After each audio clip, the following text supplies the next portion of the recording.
მოგესალმებით ჩვენს არხზე. დღეს ჩვენი სტუმარი არის თამაზ თოხაძე, ილიაუნის ლექტორი. მოგესალმებით თამაზ, როგორ ხართ? გამარჯობა. მადლობა. თამაზი არის ჩემი ლექტორი. ორი საგანი გავიარე, ეპისტემოლოგია და მართლა ძალიან საინტერესო არის. ჩემთვის ძალიან უცხო იყო, ანუ ეს უფრო ანალიზური ფილოსოფია მაინც და მაინც არ არის. თქვენ როგორ დაინტერესდით, როგორ გახდა თქვენთვის საინტერესო ეს მიმართულება? დიდი დროის უკან იყო, ახლა შევეცდები გავიხსენო ზუსტად დაახლოებით მაინც. ახლაც საქართველოს აკადემიური ფილოსოფია, უნივერსიტეტები ძირითადად ისეთ ტიპის ფილოსოფიას ასწავლიან სტუდენტებს, რომელიც უფრო ლიტერატურას და ლიტერატურათმცოდნეობასთანაა დაკავშირებული, ასევე ფილოსოფიის ისტორიასთან და თანამედროვე ტიპის ფილოსოფია, რომელიც ანალიზური ფილოსოფია რა არის ეს კიდე არა ადვილი განსასაზღვრი, მაგრამ ესე ვიტყოდი აქ ფილოსოფია, რომელიც ცდილობს იყოს ინფორმირებული როგორც ლოგიკური მათემატიკური მეთოდების მიმართ, რომელიც მე-19 საუკუნის ბოლოს და მე-20 საუკუნის დასაწყისში განსაკუთრებით განვითარდა და აგრძელებს პროგრესს და ასევე იყოს მეცნიერულად ინფორმირებული. მაგალითად,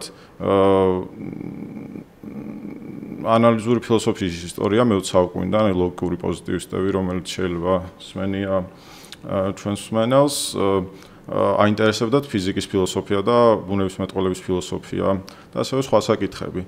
და ამ ტიპის ფილოსოფიას აკეთებდნენ ისე, რომ საკმაოდ ინფორმირებულები იყვნენ და ხშირად პრაქტიკაში გარკვეული უნდა ყოფილიყო. თანამედროვე მეცნიერების პულსზე ხელი უნდა დებოდათ და კარგად უნდა ცოდნოდათ ის საკითხები, რასაც განიხილავდნენ, ხო? ფარდობის თეორიით თუ იყვნენ დაინტერესებული, ექსპერტები უნდა ყოფილიყვნენ ამ დარგში, ხო? და ანალიზური ამერიკული ვარიანტი, უფრო ამერიკაში გავრცელებული. სხვა შორის ისტორიულად ანალიზური ფილოსოფიის აკვანი კონტინენტურ ევროპაში ეს არის გერმანია და ავსტრია. ჩვენ საუბრობთ აქ ისეთ ფიგურებზე, როგორც არის გოტლობ ფრეგე, ხო, რუდოლფ კარნაპი, ვენის წრე, ლუდვიგ ვიტგენშტაინი, ხო, ეს ყველა კონტინენტური ევროპის წარმომადგენლები, ასე რომ ცოტა ის არააკურატულია, როცა ანალიზურ ფილოსოფიას ანგლო-ამერიკულ სკოლასთან აკავშირებენ, როცა კონტინენტურ ევროპაშია მის ჩანასახი, ხო, და ფრეგეს და სხვების შორთან. თუმცა ჩვენთან ბევრი ავტორი იყო ამერიკელი, ხო, როგორც დაიტაცეს ალბათ, ხო? ეხლა რომ ძალიან მოკლედ რო ვთქვა, ანალიზურ ფილოსოფიაზე მაინც დავასრულებ.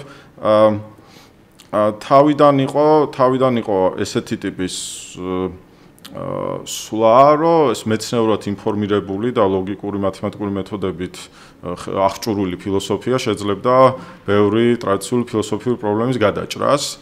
ხო და თავიდან იყო საკმაოდ ანტიმეტაფიზიკური, ასე ვთქვათ, ცდილობდნენ ენახევინათ, რომ ბევრი ტრადიციული ფილოსოფიური პრობლემა წარმოიქმნება, როდესაც რაღაც შეცდომებს უშვებთ, მაგალითად, ლოგიკურს ან ენასთან დაკავშირებულ შეცდომებს. ისტორიულად ანალიზური ფილოსოფია ესეთ მიმართულება იყო. თუმცა თანამედროვე ეხლა რასაც ანალიზურ ფილოსოფიას ვეძახით, ესეთი რაღაც დოქტრინალური ხაზით არ განისაზღვრება, რომ რაღაცა ფილოსოფიური ხედვა აქვს, რომელსაც ანალიზური ფილოსოფოსები იზიარებენ, ესე არ არის. მეტაფიზიკა ძალიან საკმაოდ ყვავის ეხლა თანამედროვე ანალიზურ ფილოსოფიაში, ასევე დოქტრინალური ხაზი არ არის. და როგორც შეიძლება დავახასიათოთ, არის ეს რაც თქვი, ღიაობა ამ ლოგიკური მათემატიკური მეთოდების მიმართ. თუმცა ყველა ანალიზური ფილოსოფოსი ახლა ამას არ იზიარებს, მეტწილად და ასევე მეცნიერულად ინფორმირებული ფილოსოფიის კეთება, განსაკუთრებით იმ დარგებში, რომელიც გაინტერესებს, ხო? ეს იქნება მაგალითად ეთიკის კავშირი ეკონომიკის მეცნიერებასთან, ხო? ამ ფსიქოლოგიასთან. თუმცა ეთიკაც შეიძლება საკმაოდ აბსტრაქტულად იკვლიო. მაგრამ ეხლა მთავარი ხაზი, რასაც ვიტყოდი, არის, რომ ანალიზური ფილოსოფია ცდილობს იყოს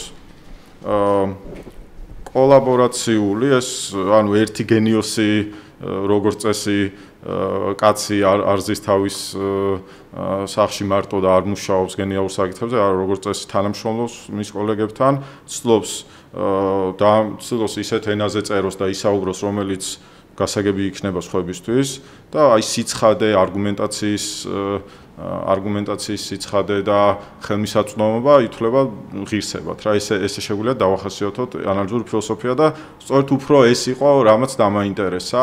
აი, როდესაც ბაკალავრი ვიყავი, არც ერთი მსგავსი ტიპის კურსი არ იყო ხელმისაწვდომი. მაგრამ როდესაც არ მახსოვს რატო, მაგრამ შემთხვევით დავიწყე კითხვა რასელის დასავლური ფილოსოფიის ისტორიის და შინაარსზე უფრო გადმოცემის სტილი, ტონი, როგორ განიხილავდა ფილოსოფიურ საკითხებს და პრობლემებს. მე უფრო მიჩვეული ვიყავი, რომ მოწიწებით და ახტაცებით უნდა გელაპარაკა ფილოსოფოსებზე, როგორც ჰეგელი ან ფიხტე ან სხვები, ან ზოგადად ფილოსოფიურ ფიგურებზე რა, რასელი განიხილავდა, იძახდა, რომ აი ესაა მისი ფილოსოფიური პოზიცია, მოდი ვნახოთ, გვაქვს თუ არა კაი საბუთი, რომ დავიჯეროთ. ესეთი ტიპის დამოკიდებულებაც კი, რომ იმას კი არ ვნახოთ, რამდენად ლიტერატურულად მაღალფარდოვნად, დამაჯერებელი მეტაფორებით გადმოცემს თავის აზრს, არამედ რა საბუთები აქვს თავის პოზიციის სასარგებლოდ. და არგუმენტაცია და მსჯელობა იყო წინა პლანზე წამოწეული, ვიდრე ფიგურები, მათი ბიოგრაფია, ხო და რაღაც სიყვარულში უმართლებდა თუ არა, რაც ხშირად ხდებოდა ხოლმე ფილოსოფიის განათლებაში, ხო, რომ ძალიან წინა პლანზე იყო, რომ ეს მათი ბიოგრაფია იყო ძალიან პერსონის განხილვა, ხო. და აი ამით დავინტერესე ზუსტად, რომ ფილოსოფიამ თავიდან იმიტომ დამაინტერესდა, შემთხვევით კურსები ქონდა თავისუფლად არჩევის შესაძლებლობა და ესე დავინტერესდი. და მე ალბათ ჩემი ინტერესის მამოძრავებელი იყო ინტერესი საკითხების მიმართ. აი პლატონი მახსოვს, პლატონი პირველად წავიკითხე, სახელმწიფოს თავები, სულ პირველი თავი არის, რაღაც ფანტასტიკურად კარგი განხილვა იმისა, რა არის სამართლიანობა და დიდი დებატებია ის არის თუ არა, იქ არის თუ არა სამართლიანობა ის რაც აწყობს ძლიერს მაგალითად, ხო? და მახსოვს, რომ ძალიან დიდი ინტერესით კითხულობდი ამ არგუმენტაციულ კითხვა-პასუხს სოკრატესა და მისი მოსაუბრის რა და აქაც პლატონურ დიალოგებში თავარი იყო გაერკვიათ ამ საკითხზე ჭეშმარიტება, სწორი პოზიცია, ხო? სამართლიანობის ბუნება რა. მაგით ერთხელ თქვენ მითხარით, რომ პლატონიც შეიძლება რაღაც ანალიზური ფილოსოფიის რაღაც ერთ-ერთ ნიმუშათაც რაღაც გაგებით მივიჩნიოთ. კი, პლატონი უნივერსალური ინტერესის საგანია, ხო? როგორც ლიტერატურის კვლევრისთვის, ან უბრალოდ კითხველისთვის, ისე ფილოსოფოსისთვის. ხო და პლატონის ფილოსოფიაც არის ძალიან ცხადი, დასაბუთებული არგუმენტაციული პოზიციის დამუშავება ფილოსოფიურ საკითხზე. და შემდეგ აი მე-20 საუკუნის ფილოსოფია, მე-19 საუკუნის ფილოსოფიას გავიცანი, იქ ბევრად ბუნდოვანი ენა იყო გამოყენებული და თვითონ განხილვებით ხშირად არ იყო ფოკუსირებული ფილოსოფიურ საკითხებზე. და ის რაც ანალიზური ფილოსოფიის საკითხოსთან ერთად მოვიდა არის, რომ ამ ადამიანებს აინტერესებთ გასაგები, ცხადი, არგუმენტაციული ენით გაარკვიოთ სწორი პოზიცია რაღაც საკითხებზე. ის რაც დამაინტერესა, როდესაც პლატონს კითხულობდი. ასე რომ ჩემი ფილოსოფიის მიმართ ჩემი ინტერესი თავიდან რაც იყო, როგორც ჩანს, ის იყო და რახან ანალიზურ ფილოსოფიაში ამისი ცხადი მაგალითები იყო, ჩემი ინტერესიც აქედან გამტკიცდა. თუმცა ესე ეხა ძალიან დიდი მომხრე არა ვარ ამ გაყოფის ესე სექტებისავით, ხო? ჩემთვის საინტერესოა რაღაც საკითხები და თუ მინიმალურ მეცნიერულ სტანდარტს აკმაყოფილებს ადამიანი და რამე საინტერესო აქვს სათქმელი, არ აქვს მნიშვნელობა, ხო, კონტინენტურს დავარქმევთ თუ ანალიზურს. თუმცა, როგორც ეს საბედნიეროდ ჩემი აზრით, ეხა ეს დაყოფები მეტად ირელევანტური ხდება და მეტნაკლებად აკადემიური ფილოსოფია და ფილოსოფიური განათლება საქართველოში არა ჯერ, მაგრამ კონტინენტურ ევროპაში, აღმოსავლეთის უკვე ზდადი რაოდენობის უნივერსიტეტში და ბრიტანეთშიც და ამერიკაშიც არის ამ სტანდარტზე, რომ ჩვენი მიზანია ამ საკითხების შესწავლა და როგორც სხვა მეცნიერებაში, ხო, არც ერთი ფიზიკოსი, როცა მნიშვნელოვან საკითხს არ მოაჩენს, არ მიიჩნევს თავისი შრომის ღირსებად, რომ მაქსიმალურად რთული ჟარგონით დატვირთული და გაუგებარი იყოს, რომ არის ანუ სხვა კოლეგებმა ჯერ წარმოიდგინოთ, რომ ქმნის შრომას, რომელიც სხვა კოლეგებს აწლეული დაჭირდებათ, რომ მარტო ჟარგონზე მიხვდნენ რა ხდება, ხო? დეფინიციები არ იყოს, განსაზღვრებები და ფილოსოფიაშიც, ანუ იგივე ანალიზურ ფილოსოფიას უნდა რომ მსგავსი სტანდარტი იყოს, რომ გვესმოდეს ერთმანეთის ენა, ხო? და ვიყოთ, ანუ სიცხადე და გულწრფელობა და არგუმენტაცია იყოს წინა პლანზე. სხვადასხვა მე მგონია, რომ ესეთი გამოცემების ეს არის პრინსტონის გამოცემა არის მსოფლიო რელიგიებზე, უფრო აღმოსავლურ რელიგიებზე არის და ეხლა თითო წიგნი ხო მაგალითად ეს მაგალითად იოგაზე არის რა.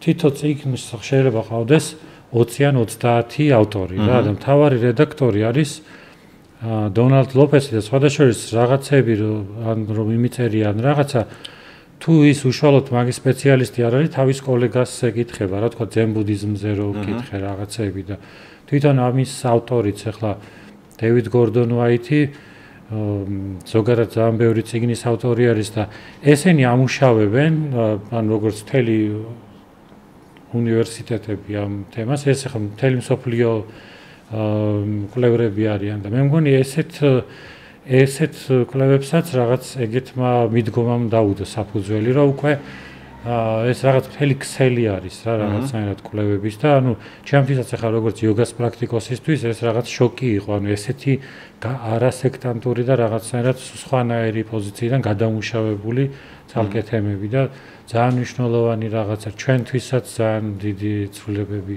კი. ზოგადად ნებისმიერი დარგის ხარისხი როგორც წესი იზომება ამ თანამშრომლობის ხარისხი ძალიან მნიშვნელოვანია, ხო? როდესაც არსებობს ესეთი დაყოფები, როდესაც ადამიანებს ანუ პიროვნებებზე რო არიან ფოკუსირებული რა, ასე ვიტყვი რა. და არა საკითხებზე და ამის განხილვაზე ეს არის ყოველთვის ცუდი გამოსასწორებელი ასპექტი ნებისმიერი მიმდინარეობის და თან ადამიანებს ახლა ჩვენ ვიცი ეპისტემოლოგიაზეც ვისაუბრებთ, ხო? ინდივიდუალური ადამიანი რაც არ უნდა ჭკვიანი და გენიოსი იყოს, მაინც კოგნიტურად ძალიან ლიმიტირებულია. თითქმის ყველაფერი რაც ვიცით არის სხვა ადამიანებთან კომუნიკაციით და სხვა ადამიანების ნათქვამით, ხო?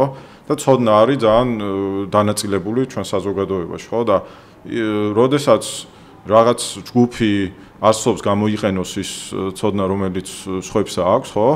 და არ ცდილობს ამითი ცოდნის გაზდას და გამტკიცებას, რა თქმა უნდა, ის დარგი ყოველთვის იქნება შეზღუდული.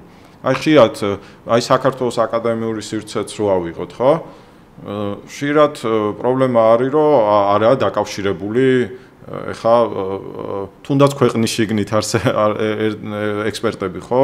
არ ცდილობენ ერთად მუშაობას, ან არ ცდილობენ ინტეგრაცია გააკეთონ სხვა მკვლევარებთან, ხო? ასე რომ ეს კოლაბორაციული ბუნება არის ის რამაც დიდი წარმატება მოუტანა ფიზიკას, მათემატიკას, ხო? ქართველებს გახასიათებს ეგრეთ ჩანს, ანუ სამეცნიერო ენაში. აი ინგლისში ხო სწავლობდით თქვენ. იქ ანალიზური ფილოსოფია როგორი დოზით იყო ეს საგნების არჩევის კუთხით და ნუ რავი ინგლისით მე მგონი ერთ-ერთი წამყვანი ქვეყანა არის, რავი ჩვენ ყოველ შემთხვევაში ოქსფორდის პროფესორები ანუ სასწავლებს აკეთებენ აღმოსავლეთის მიმართულებით, მე სხვა მიმართულებით იმდენად არ ვიცნობ, მაგრამ ხო. ძირით მარტო ინგლისზე არ არის უმრავლესობა მოწინავე უნივერსიტეტებისა, კარგი უნივერსიტეტებისა, აი ისეთი ქვეყნებიც, რომელიც არ ასოცირდება ანალიზურ ფილოსოფიასთან შეცდომით, აი გერმანია, როგორც თქვი, ხო, ფრეგეთი და სხვა ფილოსოფოსები ძალიან ანალიზურად ორიენტირებული იყო, ბევრი გერმანელი ფილოსოფოსი და ძალიან მოწინავე უნივერსიტეტები აქვს ეხლაც. თითქმის ყველა მოწინავე უნივერსიტეტებში მაინც დომინანტური არის ეს ანალიზური სტილი. მათ შორის კონტინენტური ავტორების ინტერესი ვისაც აქვს, ისენიც კი ანალიზურმა ფილოსოფიამ იქაც გაიმარჯვა იმ აზრით, რომ ეს გადმოცემის სტილი, ხო, არგუმენტაციაზე დასაბუთებაზე ფოკუსი იქაც ძალიან ის არის რა. ასე რომ უმრავლესობა დეპარტამენტების დიდი ნაწილი მაინც ანალიზურია არა მარტო ინგლისში, ეს მთლიანად ბრიტანეთს ეხება და ბევრი უნივერსიტეტი ძალიან გერმანიაში, ხო, მოწინავე უნივერსიტეტები და ერთ-ერთი ყველაზე პრესტიჟული პრემია მაგალითად გერმანიაში არის ფრეგეს ფილოსოფოსებისთვის ფრეგეს პრემია და ფრეგე არის ეს პარადიგმული ანალიზური ფილოსოფიისი, ხო? თუ ვინმეს აქვს ეს სტატუსი, ხო? აი რასელს და ფრეგეს ალბათ, ხო? ეს და კარნაპს ალბათ და ხო სხვას რამდენიმეს, ასე რომ აი გერმანიაზე რომელზეც არ ფიქრობენ ესე, იქაც ესე. იგივე ხდება ნიდერლანდებში, სკანდინავიურ ქვეყნებში, ხო? ასე საკმაოდ ეხა ვიტყოდი სტუდენტებსაც ესევე ვუნები, რომ ეს არის ეხა მეინსტრიმული აკადემიური ფილოსოფია რა, მეწილად. კონტინენტური ავტორების შესწავლაც ანალიზური ხაზით ხდება იმ აზრით, რომ ის დაჟინება, რომ ვიყოთ ცხადები ერთმანეთისთვის გასაგებები, ხო, არ დავტოვოთ საკითხი განზრახ ბუნდოვნად. აი მაგალითად გაგვირდებათ რამდენად ხშირად დიალოგში აკადემიურში და ისეც ბევრი მეტყვის, რომ ღირსება ხანდახან, რომ რაღაც ტექსტი არის ბუნდოვანი. ჰაიდეგერი და უშუალოდ ხო და თუ ანუ ეს განზრა შეიძლება ბუნდოვანი არის, იმიტომ რომ არ შეგიძლია, ანუ ხო ვერ აკეთებს. არის მაგარი, ანუ ზოგი უყურებს, რადგან ბუნდოვნად წერს ავტორი და ვერ იგებ, ამიტომ მაგარია. რაღაცნაირად აი ფუკოც და ისიც მე მგონი მე რაღაცნაირად ხელოვნურად ცდილობდნენ, რომ რაღაც ისე ეწერათ, რომ კი ფუკოზე ეგ აღიარებასავით უთქვას მაგალითად ჯონ სელს და სხვებს, რომ იძახიან, რომ პირად საუბარში, ანუ ფუკო ძალიან საინტერესო ავტორი იყო, ბევრ საინტერესო თემაზე მუშაობდა და საკმაოდ გავლენიანი ფიგურაა ბევრ მიმართულებაში, მაგრამ ეს განსაკუთრებით ამერიკელი კოლეგები, ვისაც მოწონდა ფუკოს საუბარი და ახსნა საკითხების, ვერ ხვდებოდნენ რატო წერდა. ხო იცით ესავავი და აი ჯონ სელს აქვს ინტერვიუში დახსოვ, კითხეო, რომ როლაპარაკობო ყველაფერი მესმისო და რატო ნაწერიო რატო არის ესე ცუდიო, იმიტომ რომ სერლი იხსენებს, რომ ფრანგებით ყოველთვის თავს იწონებდნენ, რომ ცხადი და გასაგები ენაა და მათი ის იყო ეს რა სიამაყე და რატო აკეთებო ამასო და ფუკომ უთხრა, რომ ანუ ჩვენს ინტელექტუალურ გარემოშიო საფრანგეთშიო მინიმუმ 20%-ო თუ არ ვწები თუ გაუგებარი არა სერიოზულად.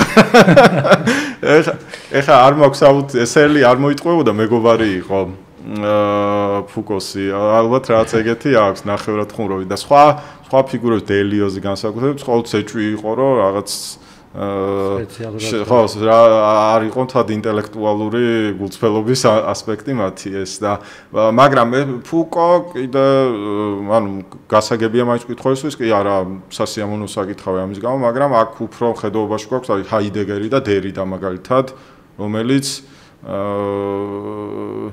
ხო სავსე არის სრულიად გაუგებარი ჟარგონი. იმაზეც მიფიქრია, რომ რადგან ჰაიდეგერი ალბათ თუ თანმიმდევრებით წაიკითხოს ადამიანს, თქვა კანტი, ჰეგელი რაღაცა, იქნებ მერე იყოს მეტი გასაგები, იმიტომ რომ სხვადასხვა კანტი თვითონ ამბობდა, რომ ჩემი ისა მიაჩნდა, რომ სავსებით ნათლად და ისე წერდა რა რაღაცნაირად ძალიან ადვილად. ეხლა ეგეც არის ფუკოსთან ისე არ გვაშორებს რაღაც ენა და დისტანცია, დრო უბრალოდ და ნუ კანტი დროს გერმანული ენა რაღაცნაირად ფილოსოფიურად ყალიბდებოდა, არ იყო დიდად ანუ ეს აქტუალური. ეგეც მიფიქრია, რომ ანუ კანტი გაუგებარი იმიტომ არის, რომ უნდა დაძლიოს ჰიუმი და თუ კონტექსტი არ გვესმის, ეგ ფაქტორიც ნამდვილად არის, ხო, ანუ სკეპტიციზმის რაღაც დაძლევის ცდილობის. კი, ანუ ნებისმიერი, ანუ კანტი ძალიან ის იყო გამყოფი სირთულით, ანუ კანტამდელი ფილოსოფია და კანტის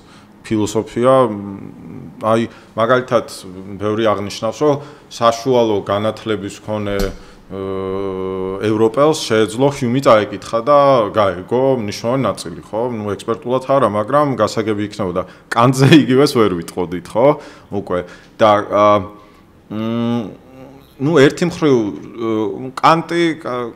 კანტი და მაინც ჰაიდეგერი ძალიან განსხვავდება ერთმანეთისგან ენის მხრივ რა, ჩემი აზრით, მაგრამ კანტის ენა ძალიან რთულია და მე მაინც ვფიქრობ, რომ კანტი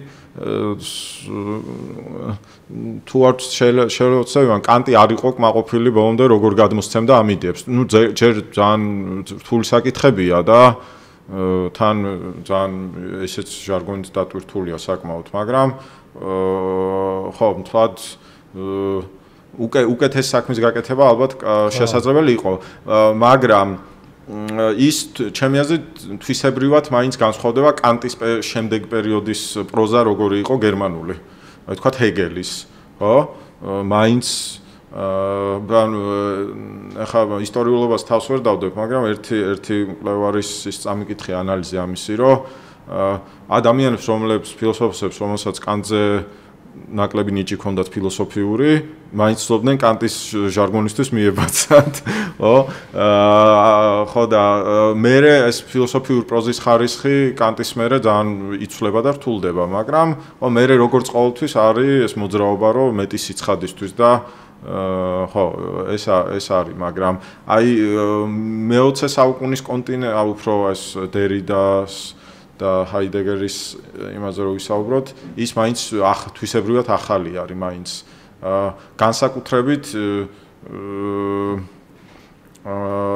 განსაკუთრებით უფრო ფილოსოფიურ საკითხებში, მაგალითად, კანტს ჰქონდა, აი ამაზე მოკლედ რო ვთქვა, კანტს ჰქონდა კონსტრუქციული ფილოსოფიური პროგრამა.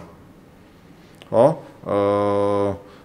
ხა წმინდა გონების კრიტიკაზე არ ვისაუბრებთ ბევრს, მაგრამ ანუ პროგრამა იყო აიხსნა როგორ არის შესაძლებელი გარკვეული ტიპის ცოდნის ქონა, ხო? მეცნიერებაში, მათემატიკაში, ხო?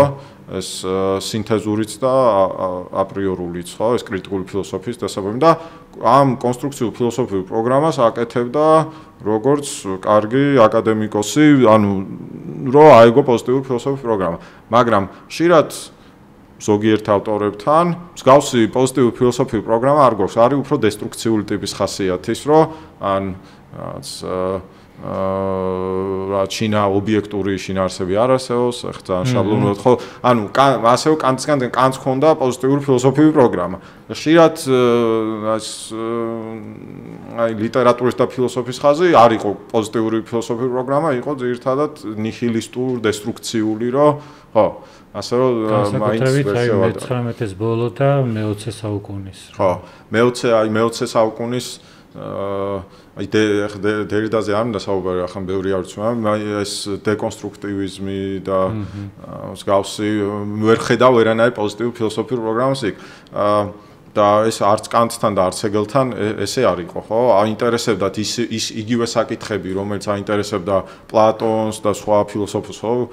ლოკი, ჰიუმი და ასე შემდეგ, ოღონდ იმას იკვლევდნენ ისე როგორც მიაჩნდათ სწორი. მაგრამ ხშირად აი მე ჩემი უკმაყოფილების საკითხი ის იყო, რომ ვერ ხედავდი ინტერესს იმ ფილოსოფიურ პრობლემის მიმართ, რომელიც მქონდა მე. და რომელსაც ვკითხულობდი, რომ ქონდა სხვა ავტორებსაც, ხო? და რომელსაც გავეცანი, მაგალითად, რა არის სამართლიანობა, ხო? ხშირად ამაზე ცინიკური ის იყო, შეიძლება ლექციაზე, შეიძლება ავტორთან, რომ რაღა დროს მაგის კითხვა და ეგ ვიღას აინტერესებს, ხო? ანუ მსგავსი დამოკიდებულება ერთი მხრივ ცინის და ნიჰილიზმის განცდას აჩენს, ხო? და მეორე მხრივ რო აღმოაჩენ, რომ არ არის კაი საბუთი, რომ ესე მოიშორო ეს კითხვები, როგორც რაღაც ბავშვური კითხვა, რაც ჩემი აზრით არ არის, ხო?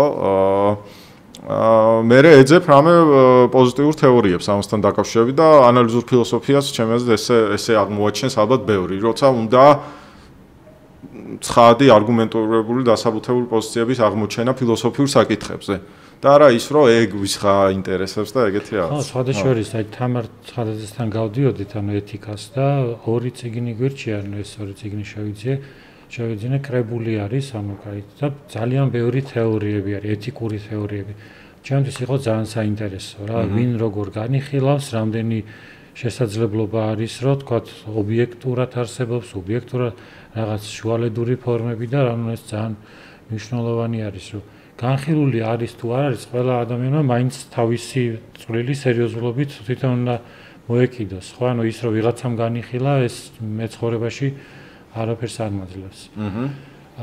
ესე იგი ანალიზურ ფილოსოფიაზე ვისაუბრეთ და ეხლა უფრო ეპისტემოლოგიაზე, აი ეს როგორ გახდა თქვენი ინტერესი საგანი და მე განვიხილოთ ესეთი თემა რწმენის გონივრულობა, იმიტომ რომ ეს ანუ კურსზეც გქონდა ჩვენ ეს თემა, ანუ მე თემა დავწერე და ჩემთან ძალიან ახლოს მოვიდა.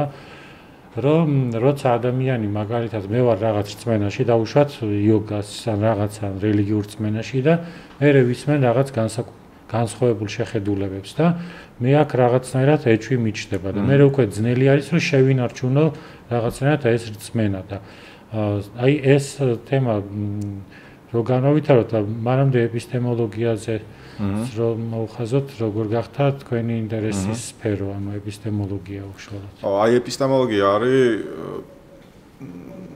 ძალიან ცხადი და ფანტასტიკურად კაი მაგალითი ფილოსოფიური პრობლემების რელევანტურობისა და ინტერესისა, რომელიც ჩემი აზრით ყველა ადამიანს აქვს და რაღაცა ეპისტემოლოგიურ პოზიციებს იკავებენ. Რა თქმა უნდა, ამაზე უმრავლესობა კრიტიკულად არ ფიქრობს, მაგრამ აი ეპისტემოლოგიური ტიპის კითხვები არის, ვთქვათ, რა არის ანდო ინფორმაციის წყარო, ხო?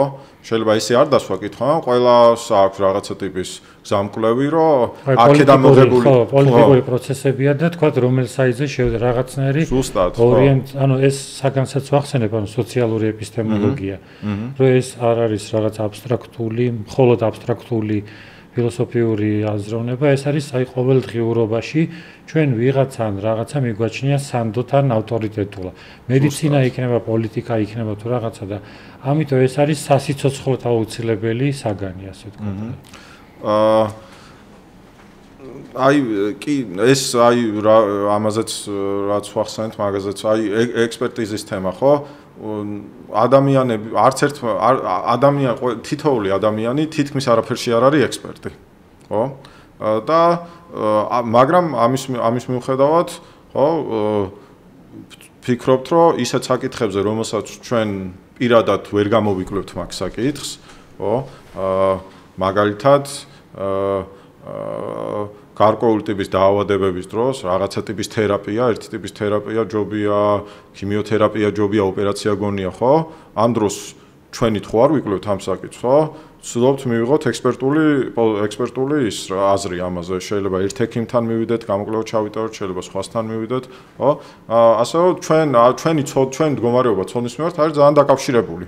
ო ჩვენ არ ვართ მარტო და ჩვენ თვითონ ყველა საკითხი თითქმის არაფერზე ჩვენ მარტო ჩვენ დიდ ცოდნას ვერ შევიძენ. ადამიანი იქნებოდა ძალიან მწირი, რო არა სოციალური კავშირი და ცოდნის გაცვლა გამოცვლა. მაგრამ რახან ჩვენ ვართ ეპისტემოლოგიურად, ანუ ეპისტემეს ბერძნულად თარგმნით როგორც ცოდნას. ანუ ეპისტემოლოგია არის ცოდნასთან დაკავშირებული ფილოსოფიის საკითხების კვლევა. რახან ეპისტემოლოგიურად ესეთ დაკავშირებული ვართ, ხო? ყველას გვიძლება გადავწყვიტოთ, რომელ ექსპერტს ვენდოთ, ან რა არის ანდო ინფორმაციის წყარო, ხო? ასევე შეგვიძლია უფრო აბსტრაქტულადაც ვიკითხოთ, როდის შეიძლება ცოდნა შევიძინოთ საერთოდ. შეიძლება თუ არა ცოდნა შევიძინოთ, უბრალოდ სხვა ადამიანის ნათქვამით, თუ აუცილებელია რომ მეტი საბუთი გქონდეს. თუ უბრალოდ სხვა ადამიანის ნათქვამი დამაკმაყოფილებელია. როგორც წესი ვფიქრობთ, რომ დამაკმაყოფილებელია, მაგალითად, როდესაც აქედან თქვათ ქუჩაში გამრევს საკითხები წერეთლის მეტროს საითაა, უბრალოდ მისი ნათქვამით ვიძენ ცოდნას, ხო? და მე ეპისტემოლოგიას აინტერესებს თეორია ცოდნის შესახებ, ხო? რა პირობებში შეგვიძლია ცოდნის შეძენა, რისი ცოდნა არის შესაძლებელი. აი ტრადიციული ფილოსოფიის საკითხია, იმიტომ ვიძახი, რომ ეს ანალიზური საკითხები ძალიან ტრადიციულ ფილოსოფიის საკითხებს უტრიალებს, ხო? პლატონს აქვს ძალიან ნიუანსური და და ბევრ სხვა შრომაში ცოდნასთან დაკავშირებულ საკითხების განხილვა ერთ-ერთი დიდი აი მაგალითად პლატონს აინტერესებდა რატო გონია რომ ცოდნა უფრო ღირებულია ვიდრე უბრალოდ სწორი ინფორმაცია. ხო, ძალიან ნიუანსური ფილოსოფიური საკითხი. ან რა არის ცოდნა? ცოდნა როგორ შეიძლება განსაზღვროთ? ხო, რა პირობებშია ცოდნა შესაძლებელი? კანტი რო ავიღოთ, კანტს აინტერესებდა როგორ არის შესაძლებელი რაღაცა ტიპის ცოდნის მოპოვება. ხო? ძალიან ისეთი ბაზისური ფილოსოფიური საკითხია. ანალოგიურად აღმოსავლურ ფილოსოფიაში ხვდებით ბევრ ძალიან საინტერესო რეფლექსიას, ეპისტემური ხასიათის რეფლექსიებს, ხო, ასე რომ ესაა ისეთი ძირეული ფილოსოფიური საკითხი. ცოდნა ლამის ხსნასთანაც არის კავშირი, სულიერ ხსნასთან და. ხო. და აი პლატონი ფიქრობდა, მაგალითად, ერთ-ერთი მისი პრინციპი იყო, რომ ადამიანი, როდესაც თავის საზიანოთ მოქმედებს, ეს არ ცოდნით არის გამოწვეული, ან როცა არ იქცევა სამართლიანად. ხო, ასე რომ ეპისტემური ჩავარდნა მიაჩნდა ყველაზე მნიშვნელოვანი. საინტერესოა, რომ იოგაშიც ეგრე არის, რომ უგუნურებას უწოდებენ არასწორ საქციელას. ანუ ესეც ხო, ესეც თულის და რთული საკითხია, როგორ შეიძლება ახსნათ ადამიანმა თავის ინტერესის წინააღმდეგ რატომ უნდა იმოქმედოს, ან ცუდად რატომ უნდა მოიქცეს, ხო? მე გააჩნია ამას როგორ განსაზღვროს. ასევე კიდე ერთი ისტორიული ფიგურა რო ახსნათ, დეკარტი, რომელიც დასავლური ფილოსოფიის, ახალი დროის ფილოსოფიის დამწყებია, ცოდნის თეორია მიაჩნდა ფილოსოფიის ძირად რა, სადაც სხვა ფილოსოფიური განშტოებები იტოტება შემდეგ და ძალიან ძირეული ფილოსოფიის საკითხია და ისეთ საკითხები, რომელსაც ადვილად დაინტერესებს ნებისმიერ ადამიანს, ხო? ხო? ან საიდან იცი, რომ ეს მართლა ჭეშმარიტია, ხო? როგორ უნდა განასხვაო? თქვა ორი ექიმი რო გეუნება განსხვავებულ რეკომენდაციას რო გაძლევს, რაზე დაყრდნობით შეგიძლია იხელმძღვანელო რო განსხვაო. ან ამისი კარგი მაგალითი იქნება ბევრ ადამიანს აქვს მტკიცე პოზიცია, თქვათ, რა ტიპის ეკონომიკური პოლიტიკა იქნება კარგი მოქალაქეების კეთილდღეობის გასაზრდელად, ხო? არც ერთი პოლიტიკოსი და არც ისეთი გონიერი ადამიანი, უბრალოდ ყველა შეთანხმდება, რომ მათი მიზანია კეთილდღეობა გაიზარდოს, ხო? უმრავლესობა იტყვის ამას, ხო? და ეს არის მათი მთავარი პრინციპი. მაგრამ ჯერად ძალიან განსხვავებული პოლიტიკა, ხო, მემარჯვენე, ან თუნდაც რამხელა სახელმწიფო უნდა არსებობდეს, რა უნდა გააკეთოს, რა ტიპის პოლიტიკა გაატაროს, ვთქვათ, ორ ეკონომისტს აინტერესებს, როგორ შეიძლება უძრავი ქონება გახდეს უფრო ხელმისაწვდომი, ხო? მაგრამ ძალიან განსხვავებულ რეკომენდაციებს იძლევიან, ხო, ამაზე. ვთქვათ, ერთმა შეიძლება რეკომენდაცია მისცეს გადასახადების დაზე, მეორემ პირიქით გადასახადების შემცირებაზე, ხო, ზუსტად ერთი და იგივე სფეროში. ხო, და ამ დროს ადამიანები მაინც ვიკავებთ მტკიცე პოზიციას ამ საკითხებზე, იმის მიუხედავად, რომ ექსპერტები არ ვართ, ხო? და საინტერესოა დაუსვათ ჩვენ თვალს კითხვა, ხო? მეორე მხარე რო გონია, რომ არაინფორმირებულია ყოველთვის, ჩვენ მართლა გვაქვს თუ არა კარგი საბუთი ამის გავეცანით თუ არა რელევანტურ ლიტერატურას, ამ კითხეთ თუ არა საკმარისად დიდი რაოდენობის ექსპერტული პოზიცია შევისწავლეთ თუ არა. ან მეორე ასპექტი, რაც შეიძლება ვიფიქროთ, არის, რაც ჩემი აზრით არაა ძალიან გავრცელებული და მაინტერესებს თქვენს რას ფიქრობთ. ვიყოთ უფრო თავმდაბლები, მაგალითად ვთქვათ, რომ ხო ესე შეიძლება ესეა სწორი, მაგრამ ძალიან დარწმუნებული ვერ ვიქნები ამაში და ღია ვიქნები, რომ აზრი შევიცვალო. ჩემი აზრით ძალიან გავრცელებული მიდგომა არ არის ეს ეპისტემური თავმდაბლობა.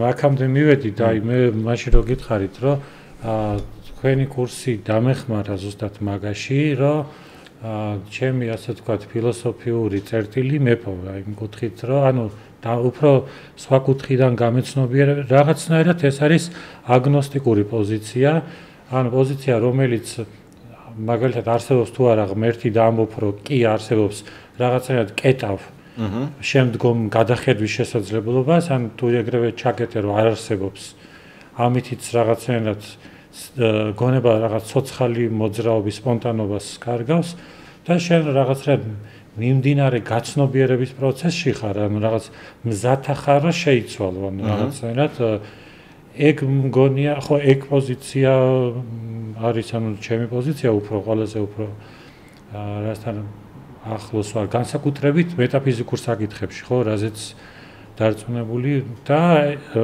აქამდე მე მიმიყვანა იმან, რომ ერთი არის, რომ მე ვცდილობდი, რომ რაღაცნაირად რაციონალურად მივდგამოდი იოგას, მაგრამ იოგაში რო შევედით, ანუ წლების და წლების წინ იქაც ვნახე, რომ სიამოვნებაში იქაც არ არის რაღაც ესეთი რაციონალური რეცეპტივით, რომ შეთანხმება არსებობდეს, რა არის სწორი მაგალითად გრძნობების კონტროლი.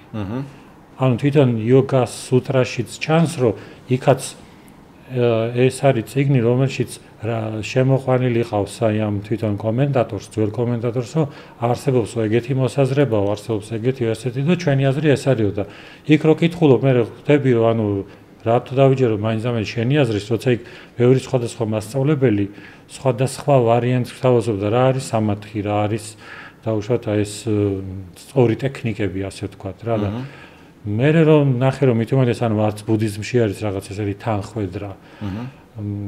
ადამიანი რას გეუბნება რომ შენ გჭირდება რომ გამოსცადო, ანუ შენ ვერ გაიგებ რა არის დასხილოსნება. თუ შენ თვითონ არ გამოცდი, მაგრამ შენ ანუ მე ვეუბნები რომ სხვა მხო გამოსცადა და იმათ შორის რატო არის რეალობის ამდენი ბევრი აღქმა თვითონ ხო ერთმანეთში პოლემიკაში არიან და ინდურ ტრადიციაში ყოველთვის იყო პოლემიკის ტრადიცია ანუ რამდენიმე დღე გრძელდებოდა ეს თქვა დებატების და პოლემიკის თვითონ ლიტერატურაშიც არის და ამიტომ აი ეგ საკითხი ანუ ამ განხილვის საკითხს ნეგატიურად არ უყურებდნენ ხო თუ არ უყურებდნენ ნეგატიურად მაგრამ ითვლებოდა რომ მე რომელიღაცამ გაიმარჯვა რა მაგალითად პრეისტორია ერთ-ერთი სკოლის ბუდისტებთან იოგასთან დაახლოებული სკოლის წარმომადგენელიც ჰქონდა დებატები რამდენიმე დღიანი დებატები ბუდისტურ სკოლასთან და ითვლებოდა რომ ანუ მოუგო ასე ვთქვათ დებატები რა ამის სპონსორები და ამის ხარდამჭერები იყვნენ რიქაური მართველები თქვათ ან მეფეები ან სხვა ესეთი არისტოკრატია და შემდგომ ანუ ის რაღაცნაირად რევანშს ცდილობს და მე ცდილობს დაწეროს თქვათ რაღაცა ლიტერატურა და ანუ ან წიგნში პასუხობს ან ისე პასუხობს ანუ ეგ ტრადიცია იყო მაგრამ თანამედროვეულად რთულია ის რომ მაშინ როგორ ინარჩუნებდნენ ამ რაღაც თავის პოზიციას რა და ერთ-ერთი თემა რაც ჩვენ შეგხვდა რომელი ავტორი იყო ეს მოცინა ანუ შენ რო გაამართლო და დაიცვა შენი რწმენა რას აკეთებ თქვა მე ვარ მართლმადიდებელი და ვამბობ რომ კათოლიკები არ აქვთ ავთენტური გამოცდილება დავაკნინო მოცინა ოპონენტი გოლდბერგის ხო აი ეგ ერთ-ერთი მეთოდი არის და იოგა სუტრაშიც არის ანუ ისინი უწოდებენ რომ ესე იგი ბუდისტების კონკრეტულ სკოლას იოგაჩარა ბუდისტებს უწოდებენ რომ ცოდოები არის ანუ ესე ადამიანი ესე რო აზროვნებსო ესე იგი ცოდო ანუ რაღაც ძალიან ისეთი იდეალისტური შეხედულება ობიექტური რეალობა არ არსებობს და რაღაცა ეგეთ შეხედულებაზე და აი ეგ არის ძალიან ჩემთვის ძალიან საინტერესო თემა რა. კი, ეს მსგავსი ანუ ესეთი საკითხები არ არის, რასაც თქვათ მოზარდი სკოლაში შეხვდება, ხო? ან თუნდაც უნივერსიტეტში როგორც წესი. მაგრამ ეხა როდესაც ესე ვართ დამოკიდებული რომ კონდეს სანდო სწორი ინფორმაცია, როდესაც ესეთი ბევრი წყაროებია, ხო, ცოდნისა, ხო? ამ შემთხვევაში ისეთ საკითხები როგორც არის, მაგალითად, რწმენის ეთიკა, რომელიც ესეთ ნაცნობი არა, შეიძლება ეთიკაზე სმენია უმრავლესობას, ხო? მაგრამ რა არის რწმენის ეთიკა მაგალითად, ხო? ანუ გვაქვს თუ არა არსებობს თუ არა ეთიკური, მორალური ვალდებულებები იმისა თუ რეებს დავიჯერებთ ამასთან დაკავშირებით, ხო? აი, ხშირ შემთხვევაში მაგალითად რელიგიური რწმენებზე რო გვაქვს საუბარი, ჩვენს კულტურაში და ბევრ სხვა კულტურაში ჩვენი კულტურა და ჩვენ ადამიანები ვაძლევთ სულ თავისუფლებას ადამიანებს და არანაირად არ გამსჯირთ ან ვაკრიტიკებთ, რომ დაიჯერონ რელიგიური პოზიცია დაიკავონ რაღაც საკითხებზე, ხო? ნუ აი ხა საქართველოს მაინც ტრადიციული მართლმადიდებლური ქვეყანა და სხვა ტიპის რწმენებზე ექნებათ. ანუ აქ უფრო ხო ვიძახი რომ აი ანუ არავინ ხა არ მოგთხოვს ხო არავინ ხო იმიტომ რომ ეს არის აღიაზრი. ხო მე ხო ეგრე ანუ ამაზე არის საკმაოდ დაბალი თამასა. არა აუცილებელი რომ კონდეს წაკითხული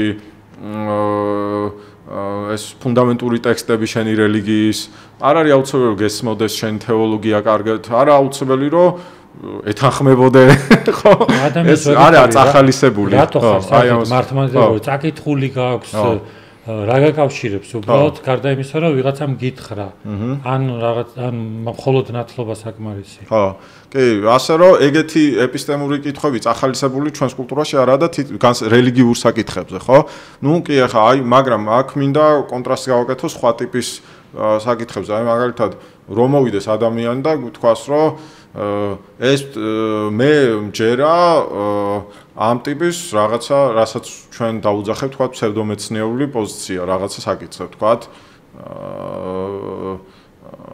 ბრტყელი დედამიწის ძალიან რადიკალური მაგალითი, ან ცოტა უფრო ზომიერი, ხო? იქ უკვე ძალიან კრიტიკულები არის ხალხი, ხო? რელიგიასთან დაკავშირებით რელიგია, რომელიც ძალიან თითქოს ცენტრი არის, ესე წარმოადგენენ ხო ადამიანები, რომ მათ ცხოვრების ძალიან ცენტრალური ასპექტია. ნუ რამდენად ესეა სხვა საკითხია, ხო? მაგრამ ყოველ შემთხვევაში ასე ამბობენ, ხო?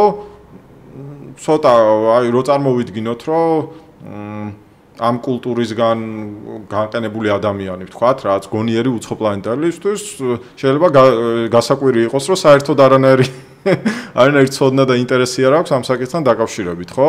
ისეთ საკითხის, რომელიც ფიქრობს, რომ მისი ხსნისთვის არის ძალიან მნიშვნელოვანი. შეიძლება აი ტანსაცმელში უფრო გაერკვეს, სანამ იყიდის და უფრო მეტი გამოიკულიოს ვიდრე რელიგიაზე. შეიძლება, ხო, როგორც წესი ესეა. ეს არა დამახასიათებელი მარტო საქართველოში, ადამიანები ძალიან საქართველოში ახლა რელიგიური პლურალიზმი არ არსებობს თითქმის, ხო? ნუ დაახლოებით 90% არის საკუთარი სიტყვით მართლმადიდებელი და ასევე ეგ არ გვაქვს, მაგრამ აი რომ ამერიკაში მაგალითად, სადაც ბევრი განსხვავებული მიმართულების ქრისტიანები არსებობენ, ხო? ან სხვა რელიგიის წარმომადგენლები, ხო? იქაც კი, აი იქ უფრო ჩანს, აი ეს ტექსტი რო ახსენოთ კურსისგან, რახან მოკლედ გქონდა საუბარი, ხო?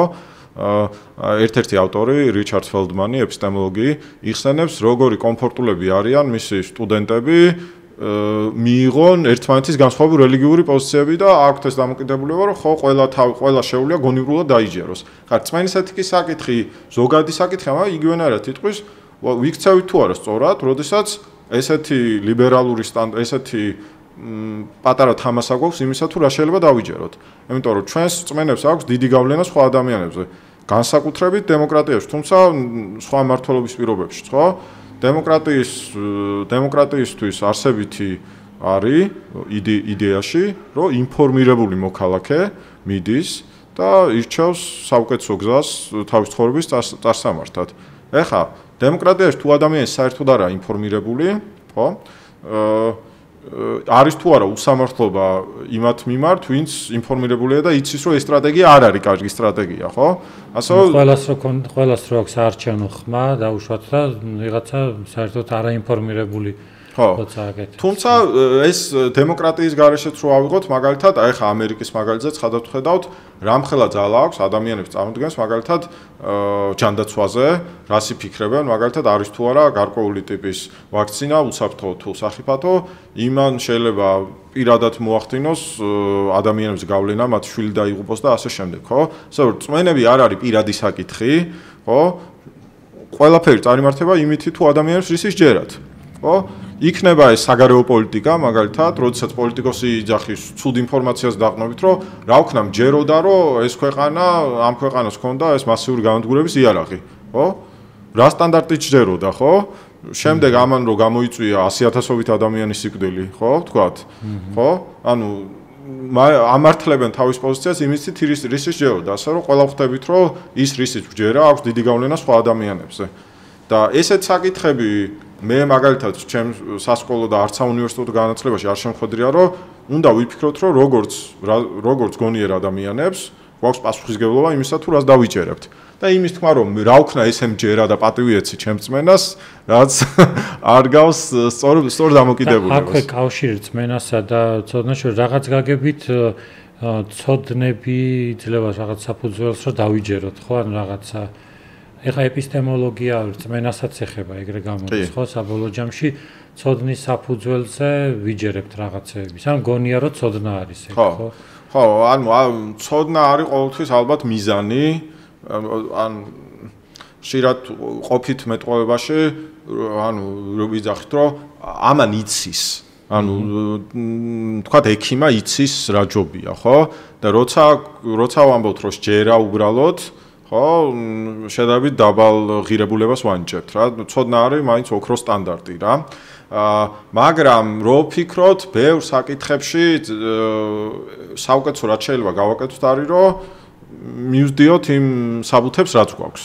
ხო, და ხშირად ჩვენი მიზანი ბევრად თავდაბლურია, რომ გქონდეს კარგად დასაბუთებული მაღალი ალბათობის წარმოდგენა რწმენა დაჯერება რაღაცა საკითხზე, ხო? ექიმი სრულიად დარწმუნებული ვერ იქნება, თქვათ, ოპერაცია ჯობია თუ ქიმიოთერაპია ჯობია, მაგრამ სტატისტიკურ ინფორმაციას აანალიზებს, პაციენტის ისტორიას აანალიზებს და ინფორმირებულ გადაწყვეტილებას იღებს. ბევრ შემთხვევაში ესაა საუკეთესო რაც შეგვიძლია გავაკეთოთ. იგივეა ეკონომიკაზე, ხო? თქვათ, პოლიტიკოსი ან ჯგუფი რო ფიქრობს, რა ტიპის რეფორმა უნდა გააკეთოს, გაზარდოს თუ არა გადასახადები. ამ შემთხვევაში თავდაპირველები უნდა იყვნენ და მიხვდნენ რომ მაინც ალბათობის საკითხია და მართალია მეტალბათობას უნდა გაყვნენ, ხო? მაგრამ ამ იმის თქმა მინდა რომ ალბათობა არის გზამკვლევი ცხოვრების და ცოდნას ადვილად ვერ მივახცევთ ბევრ საკითხში, ხო? ასე რომ გონივრული რწმენა და დაჯერება არის ცენტრალური ეპისტემოლოგიური კატეგორია. რელიგიურ საკითხში, თუ ადამიანი მართლა დაიწყებს კითხვას, დაუშვათ წაიკითხა ბიბლია ან ბიბლიის მართლმადიდებლური ინტერპრეტაცია, მერე წაიკითხა კათოლიკური ინტერპრეტაცია ან თქვა სხვა რელიგიას გაეცნო. ამ საკითხებს რაღაც გაგებით თვითონ ვერ ამოწმებს. და რაციონალური იქნება თუ არა, რომ რაღაცნაირად მაინც ხისტი რწმენა შეინარჩუნოს რა. აი ეგ ხო. ძალიან საინტერესო კითხვა ეს. სანამ ამაზე ვიფიქრებ, ჯერ უნდა რაღაცა მოვხაზოთ რა არის ხოლმე ადამიანებისთვის რწმენის, ანუ რატო შეერათ რაღაცეების, ხო? და პირველადი, ანუ ეპისტემოლოგიაში პირველადი ინტერესი საგანი არის რწმენის სისწორე, აკურატულობა, ცოდნა და ესეთი რაღაცები. მაგრამ ხშირად ადამიანებისთვის ეგეთი ცხადი არ არის, რომ ეგ არის მათი მიზანი რა, რომ ანუ კი უნდათ სწორი პოზიციის ქონა, მაგრამ ხშირად მაგალითად ადამიანს ჯერა რაღაცის, იმიტომ რომ კომფორტულად ცნობს თავს მაგალითად, ხო? მეცარგებელს მიიღებს და მე თვითონაც შეუძლია რომ დააჯეროს ეგ თავის თავს, რომ აი ეგ კარგი ვარიანტი იქნებოდა და ამიტომ twin-ი აი ეგეთი მაგალითი შეიძლება რომ ვიღაცა რომ ამბობს deep state-ის ისეთი ინტერპრეტაციაზე საუბრობს, როგორც თქვა შეიძლება ტრამპის სხვა რაღაცას გულისხმობს და აი ჩვენ კონტექსტში შესაძლებელია რომ ეს ანუ ხალხს ხო უკვირს როგორ შეიძლება ამის დაიჯეროს თვითონო პოლიტიკოსი ამაზე, მაგრამ სავსებით შესაძლებელია, იმიტომ რომ twin-მა თვითონ უპოვოს არგუმენტები იმას, რაც თვითონ აწყობს გადარჩენისთვის. და არც გამოურიცხა იმას, რომ მართლა ჯეროდეს ბევრი ისეთი რაღაცები, რაც ჩვენ გვეჩვენება სავსებით. მეც სრულიად მაგ იმას ვიზიარებთ, ეპისტემოლოგიაში და ფსიქოლოგიაში ხშირად საუბრობენ мотиваციური ანუ როდესაც მიკერძოება გაქვს უკვე რაღაცა საკითხების მიმართ, ხო, შენს ინტერესშია რომ ესე იყოს და შემდეგ ეძებს სასარგებლო საბუთებს, ხო, და ეგ ძალიან ძლიერი მექანიზმი არის პოლიტიკაშიც და ყველგან. აი მაგასთანაც დაკავშირებულია, მაგრამ რელიგიაზე რაც ჩემი აი ხავ ფიქრობდი მაგაზე ერთ-ერთ სტატიაზე მუშაობ და მაგასთან მქონდა კვეთა და ანუ ადამიანებისთვის ჩემი აზრით, თუმცა ფსიქოლოგიის საკითხი არ არის ჩემი თემა, მაგრამ საკმაოდ გონივრულად ჩანს, რომ ადამიანებისთვის არაა კომფორტული როდესაც არ არიან დარწმუნებული რაღაც საკითხებში. და როდესაც არ აქვს პოზიცია. ხო?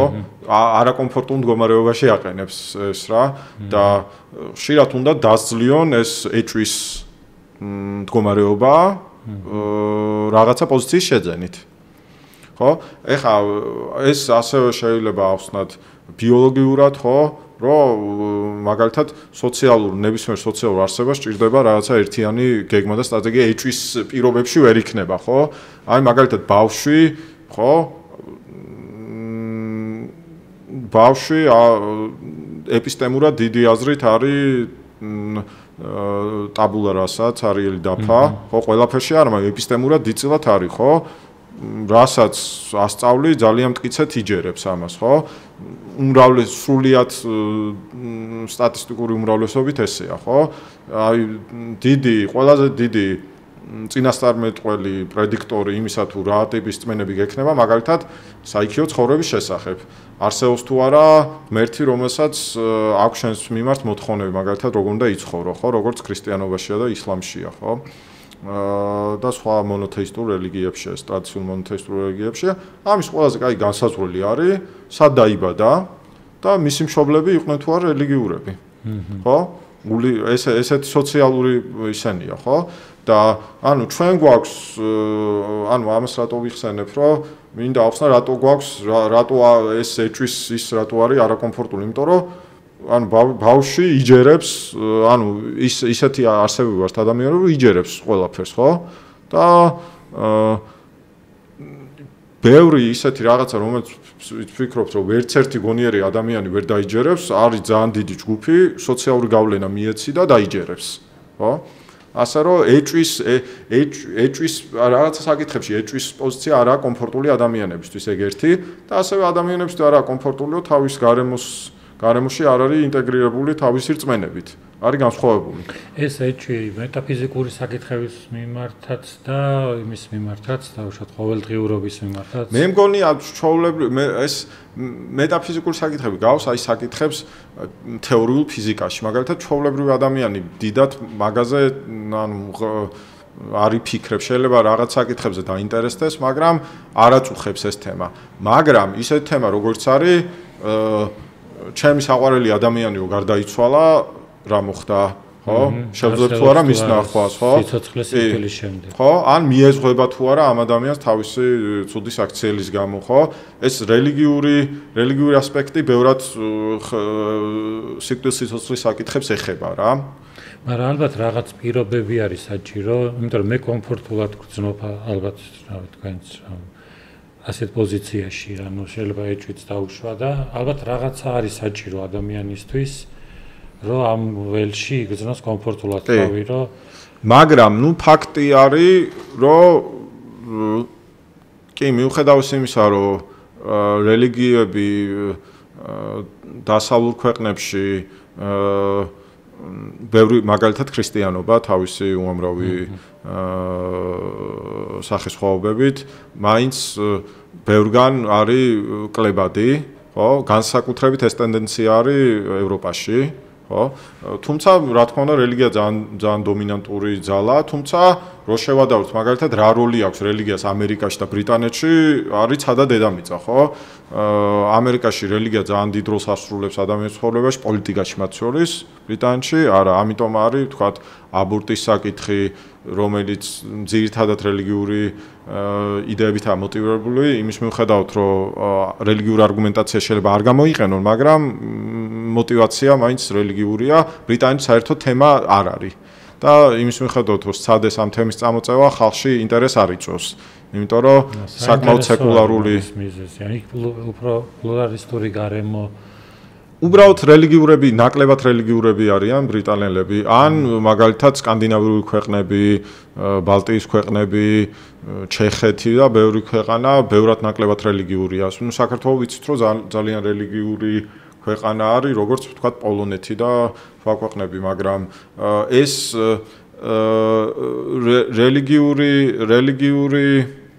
რელიგიურს არც ვიტყოდი ინსტიტუციური რელიგიებისადმი დაუინტერესებლობა, ხო?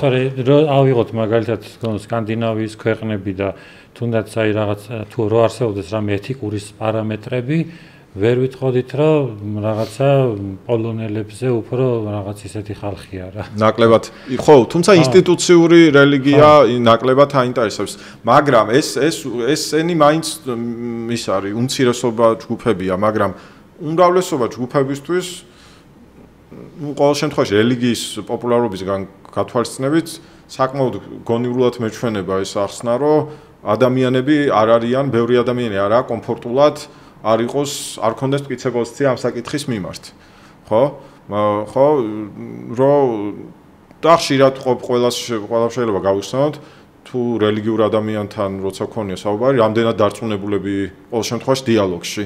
რომ ამ თავის თეოლოგიის იმის მიუხედავად რომ ძალიან სრული უმრავლესობა კაცობრიობის ამ თეოლოგიას საერთოდ არ იზიარებს, ხო?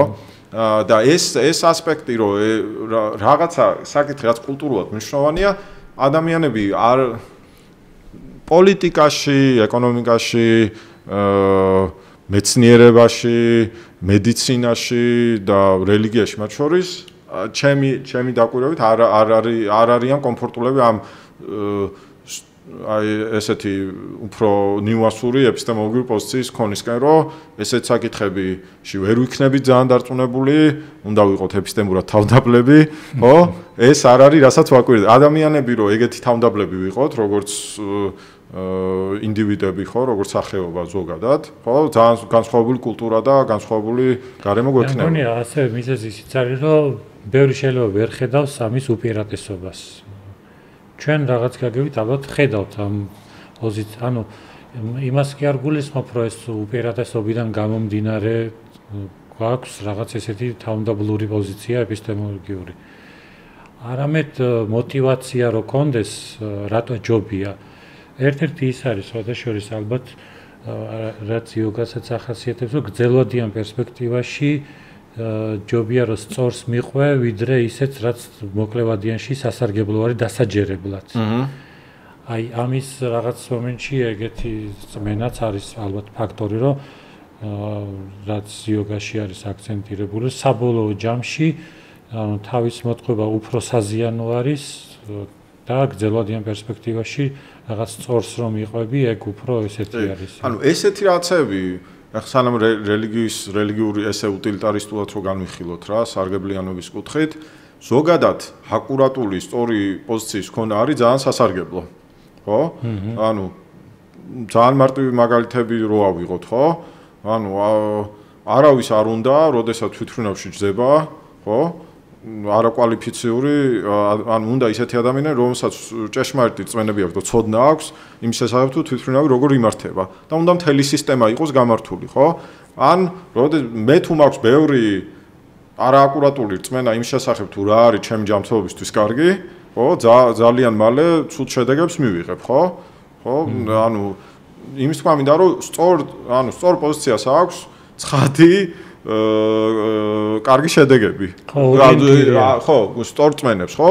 ანუ როდესაც საერთოდ წარმოდგენა გვაქვს სამყაროზე, ხშირად, ხო, ვიქცევით ისე რომ ჩვენთვის საზიანო შედეგებს ვიღებთ, ხო? ამის ყველას გსმენია, ქონია, გაგვიგია ამის მაგალითები, თქვათ, იმიტომ რომ არაინფორმირებულია ადამიანი, ძალიან არასწორ გადაწყვეტილებას იღებს, თქვათ, როდესაც სამედიცინო პრობლემა აქვს.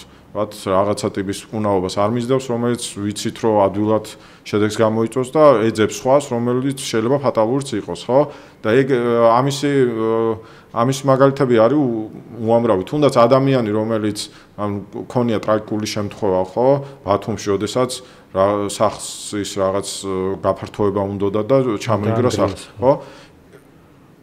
იმ ადამიანს რო ქონოდა სწორი წმენა, მაგ იმ კედლის შესახებ და მის ფუნქციის შესახებ იმას არ გააკეთებდა, ხო? ანუ სწორი წმენები არის ძალიან მნიშვნელოვანი და რელიგიას რაც ახასიათებს ისაა, რომ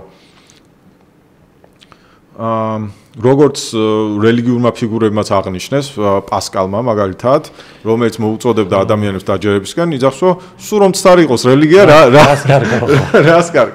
ხო და ერთი ეგ არის, რომ ცხვირს არ მოიტეხ მაგ სარწმენაც რო იყოს, ეგება მართალი იყოს, ხო, ეგება მართალი იყოს, მაგრამ და მეც მიჭირს დაჯერება, რომ ჩაულებრივ ანუ უნდა განვასხვაოთ ერთმანეთისგან ის თუ რას ამბობენ ადამიანები რისის ჯერაც და მართლა რისის ჯერათ რა.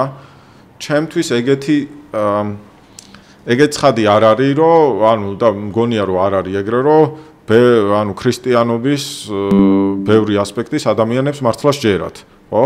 აი, ავიღოთ მაგალითად ქრისტიანობას ქრისტეს გადაგებების მნიშვნელოვანი ასპექტი არის მოხვეჭის დაგროვების წინააღმდეგ ქონა, რომ ამაზე არ უნდა იყოს შენი პრიორიტეტი, ხო? რომ ქრისტეუნება რომ თუ გინდა რომ დაუახლოვდე ღმერთს, გაეცი ყველაფერი რაც გაქვს, ხო? დაეხმარე გაჭირვებულს, ხო? და ეს არის ძალიან ისეთი ბაზისური ქრისტიანული ასპექტი, ხო? ეხა ჩემი აზრით ბევრი ადამიანი სმენია ამის შესახებ, ხო? სრულიად ის არ არის რაღაცა მაგრამ ზოგი შეიძლება იყოს, მაგრამ ბევრს სმენია და მაინც ესეთი ტიპის კი ალბათ რაღაც გავლენას ახდენს ადამიანზე, მაგრამ დიდ გავლენას ალბათ არ ახდენს. ანუ ერთმანეთს სულელად შერაცხავენ ადამიანები, რომ თქვათ საკუთარი ქონების, თქვათ ხელფასი, მე რო გამოაცხადო, ჩემი ხელფასი 60% ქველმოქმედებაში ხარჯავ, ყველა იფიქრებს, რომ ვერ ახარ ცოტა დაალაგებული, ხო? ასევე ბევრ ასპექტში რთულია დავიჯერო, რომ ეს რელიგიური წმენები მართლა მტკიცე წმენები არის ბევრ საკითხზე. უფრო ისეთ საკითხებზე ამჟღავნებენ ადამიანები სიმტკიცეს, რომელსაც რეალური ქმედებაში რეალურ განსხვავებას არ იძლევა, ხო? იმ ქვეყნიურ ცხოვრებაზე ან და იმაზე რომ ღმერთი ხო რომ მაინც შეიძლება შენდობა მოიწონოს. რწმენა ათავსებს იმას რომ მე მაინც ისე ვიცხოვრებ როგორც მინდა და მე რაღაცნაირად ჩემი ღმერთი ისეთი არის რომ ეს მისაღები იქნება ღმერთისთვის ფაქტობრივად რაღაცა ეგ ხო ძალიან უცნაურია ეგ რო შეჯერა თუ იმისიც შეჯერა დაახლოებით ხო გაგებული აქვს რომ ქრისტიანობა არის სიყვარულზე, ალტრუიზმზე, გაცემაზე, იმაზე, რომ იყო თავდაბალი, ხო? და მეორე ლოყა უნდა შეუშვოს, ყველა უნდა ხდებოდეს, ხო? არ ვიცი, რაც კოგნიტურ დაძაბულობას მაინც გამოიწვევს მათ. ყოველ შემთხვევაში შეიძლება ისტორიულად ეგ სწავლებები სხვა ინტერპრეტაცია ქონდა მაშინ, მაგრამ ეს ხო ნახდათ ვიცით, რომ დღეს ქრისტიანობა აი ესე ესე აქვს გაგონილი, რომ მაგეებს ნიშნავს. შეიძლება რომ წაიკითხონ, აი ერთი წიგნი არის იესო ქრისტეს ისტორიულობა და რაღაც ცდილობენ რომ აღადგინონ ის კონტექსტი და ამობენ რომ ეს სხვა კონტექსტები იყო და იქ რადგან ეს ოკუპირებული ტერიტორია იყო, სხვანაირი სხვა მნიშვნელობები ქონდა იმ შეგონებებს და ასე შემდეგ, მაგრამ ესეც ხო არ აქვს თქვა ზოგ საკითხული. თან აქ მნიშვნელოვანია რომ ჯერა იმ ტრადიციული რელიგიური ინტერპრეტაციების როგორც ჩვენ ჩვეულებრივად გვესმის თვითონ რო კითხო აი ზუსტად მაგას იტყვიან რომ ეგ არის რელიგია ეგ არის ქრისტიანობის არსი რა აი მე მარტო იმიტომ ვიზახი ამას რომ ძალიან ისეთი საინტერესო კითხვაა ეგ მაგრამ ხშირად ადამიანები რასაც ამბობენ რომ ჯერათ ხო შეიძლება ჯერათ რომ ჯერათ მაგრამ რეალურად არ ჯეროდეს ხო ადამიანები არ ვართ შეუცდომელები იმის თაობაზე თუ რისი გვჯერა და ბევრმა ცოტა არაინტუიციურად შეიძლება ჟღერდეს მაგრამ შეიძლება ვწდებოდეთ იმასე თუ რისი გვჯერა და როდესაც გვჯერა რომ რაც ის გვჯერა ვიტყვით ამას მაგრამ რეალურ სიტუაციაში აღმოჩნდება რომ ამისი ძალიან დაბალი პროცენტი არის ძალიან დაბალი პროცენტია მაგრამ ეგ შეიძლება ანახებდეს იმას რომ კიცეთ შეიძლება რაღაცა მიიღოს ადამიანმა, რომლის ძალიან პატარა ხარისხით არის დარწმუნებული მის ისტორიაში. ჩემი აზრით რელიგიური რწმენები ამის მაგალითია, რომ რამე რის თქმა უნდა, აი რამე რეალური ალტერნატივის წინაშე რომ დადგეს ადამიანი. აი რო უთხრა, რომ თუ თქვათ ქრისტიანობა სწორი არის, შენი ეს საქციელი, თქვათ თავისი მდიდრის მნიშვნელოვანი ნაწილის დათმობა იქნება ძალიან საზიანო შენთვის. თუ არ არის ეს ქრისტიანობის ეს გაგება სწორი, მაშინ შეგიძლია ისე იყო კარგი ადამიანი, მაგრამ ზომიერად, ხო? იქ ბევრი ადამიანი ეგეთ ალტერნატივაში რო დაადგეს, ჩემი აზრით მეორე ამბავს აიღებს და იმ ასპექტს ეგრე სერიოზულად არ მიიღებს. ასე რომ მაგის მიზანი არ არის. დათმობს სარგებლის გამო ასე. კი არ დათმობს, ეგ გამოაჩენს რომ რეალურად არც ჯეროდა. არც ჯეროდა, ხო. აი დენიელ დენეტს აქვს ეს ფრაზა, რომ ბევრ ადამიანს უბრალოდ შეჯერა რომ შეჯერა. ან შეჯერა რომ კარგია რომ შეჯერა. იმის კი არ შეჯერა, მაგრამ კარგი შეჯერა რომ კარგია რომ შეჯერა. ამბობს, შეიძლება ფსიქოანალიზე დაყრდნობით ამბობს, რომ შეჯერა რომ სხვა შეჯერა. ეგეც დამამშვიდებელი არის, რომ აი სადღაც არიან, მე შეიძლება ქრისტიანობის ბოლომდე არ მჯეროდეს, მაგრამ ამშვიდებს ის, რომ ვიღაცას მაინც ჯერა ამისი და ხო, აი ეგ არის ერთ-ერთი ასპექტი უკან ჯერა რომ ჯერა. ესე იგი, ბავშვმა იცისო რომ არ არსებობს სანტა კლაუსიო, მაგრამ ბავშვიც რაღაც გაგებით იმიტომ იჯერებს, რომ აჩვენოს, რომ მშობელს რაღაცნაირად ასიამოვნოს თუ რაღაცა, რომ აი დაიჯეროს, იმიტომ რომ ეს მშობლისგან მოდის ის და რაღაცნაირად სარკესებურად რაღაცნაირად მშობელი იჯერებს, რომ იმას ჯერა რაღაცა, ეგეთი ისა. კი, აი ჰიუმსაც აქვს გავსი ეჭვები გამოთქმული, რომ რელიგიასთან დაკავშირებით მათ შორის, რომ ერთი ადამიანები რას ამბობენ და მეორეა რისის ჯერათ. ეგ არნიშნავს, რომ იტყუებიან ადამიანები. უბრალოდ, როგორ თქვი, შეუცდომელები არ ვართ იმის აი ფსიქოანალიზის ერთ-ერთი კულტურული რევოლუცია რატომაც მოახდინა, ის იყო, რომ უფრო პოპულარულ კულტურაში მაინც ან განათლებულ ადამიანებში მაინც ის პოზიციის მიღება მოხდა, რომ ბევრი ჩვენი ფსიქოლოგიური მოტივები ჩვენთვის არაა ცნობილი, ხო? მაგრამ ეგ პოზიცია, აი როგორც თქვი, ჰიუმს ბევრად ადრე ქონდა, მაგალითად ის, რომ არ ვართ შეუცდომელები ეგეთ საკითხების მიმართ, ხო? და ბევრი საკითხი, ბევრ ჯელობას, რასაც ვახორციელებთ, არც ერთ ადამიანს არ აქვს წარმოდგენა, რატო არის ეს კაი ტიპის ჯელობა. თქვათ ჰიუმს ჰქონდა ცნობილია ინდუქციაზე მისი ისენი, რომ ადამიანს არ ესმით რა ბაზისი აქვს ინდუქციური მსჯელობისთვის, ინტელექტუალური ბაზისი, ხო? მაგრამ სხვა საკითხებში ჰიუმს ჰქონდა მსგავსი პოზიცია, რომ ანუ აი ეს ძალიან ფროიდიანული რა თქმა უნდა დიდი ხნით ადრე, რომ არ ვარ მაგარია, რომ ჰიუმი ხო ისეთი რაღაცა. მაგრამ ბევრად კულტურულად, ბევრად ნაკლებადაა ცნობილი, არა და ეს ხო და აი ეს რახან ეს ხო მივიღეთ ახლა ბევრ ადამიანს ჯერა ამის ხო, რომ ჩვენი მენტალური ცხოვრების მიმართ შეუცვლელები ავართ, ამიტომ აინტერესებთ ადამიანს თქვათ მედიტაციები ერთი მხრივ უკეთ შეიცნούν თავის თავი, ხო? ან ფსიქოანალიზი, ან ფსიქოლოგიური პრაქტიკები ან ასე შემდეგ. და იგივე პოზიცია უნდა მიუყენოთ იმაზე თუ რა გონია რომ გჯერა. ხო, აი ხო არის ადამიანი აღმოაჩენს, რომ აი მივხვდი რომ რეალურად ამჯეროდა ამის. ხო ყოფილა, ანუ განსაკუთრებით იმათვის, ვინც დათმო თავისი აღზრდის დროინდელი რაღაცა რწმენები, ხო, რაღაცა პერიოდში მიხვდება რომ არ ჯერა რეალურად ამისი. ასე რომ ეგ ძალიან მნიშვნელოვანია რელიგიურ საკითხებთან დაკავშირებით. ანალიზის პროცესი არის, საჭიროებს რომ რაღაც. ხო, მაგრამ ადამიანები არ გააკეთებენ მუდმივ ანალიზს, ანუ ყოველ შემთხვევაში კულტურა, ანუ რის თქმა უნდა, კულტურა მაგას არ ახალისებს, ხო? რომ მოდი შენ დაეჭვდი, შეისწავლე, დასვი კითხვები, ხო? აი როცა თქვათ მათემატიკოსი სწავლობს თავის ხელობას, ხო, რომ გახდეს პროფესიონალი მათემატიკოსი, ხო? ხო? ეუნები ანუ ასწავლიან რაღაც საკითხებზე, ეჭვი როგორ უნდა გამოთქვას, რომ იკვლიოს მე ის საკითხი, ხო? ეჭვი არის ძალიან ძლიერი. ანუ ეჭვს მარტო ნეგატიური ის არ აქვს, და თქვა ეჭვი არის, ან მაგიტომ რო თქვი რა, ეჭვი არის ბიძგი გამოკვლევის. არ არის ესე? და რელიგიურ საკითხებზე ესეთი ეჭვი არაა წახალისებული, მაგრამ მეცნიერებაში არის წახალისებული მაგალითად. საერთაშორისო ბუდიზმში და იოგაში არის ბალანსი ეჭვსა და ცოდნასა და რწმენას შორის. ისე რომ რწმენა არ გადავიდეს ბრმა რწმენაში, ეს ორი პოლუსი არის და სკეპტიციზმი არ არის ახალისებული და ესე ცოდნა არ გადავიდეს სკეპტიციზმში. სკეპტიციზმი გაგებულია უკვე ასევე როგორც უკვე პოზიცია მკვდარი რომ ეს ესე არის. და არა ეჭვი, აი მაგას ჰეგელიც განასხვავებს, რომ ეჭვი არის, რომ შეიძლება ანასე იყოს, ანასე იყოს და სკეპტიციზმი თითქოს უკვე რწმენა არის, რომ ეს ესე ცალსახად არ არის და მორჩა და ამის ბალანსად, ანუ შუა წერტილად რწმენა, აი mindfulness-ი ეს ტერმინი ბუდიზმში ანუ სმრიტი ან სათი პალის ენაზე.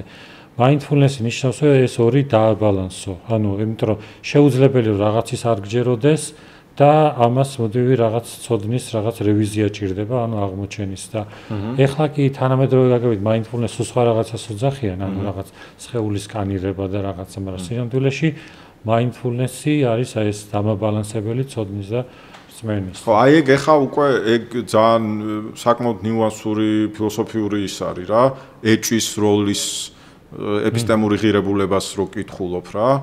ძალიან საინტერესოა, ეხლა ჩემთვის ძალიან საინტერესოა, ხო? ერთი მხრივ კი ჩვენი მიზანია რომ არ დავჭდეთ ეჭვის, ანუ ეჭვი მნიშვნელოვან საკითხებზე ეჭვი არაა, კაი.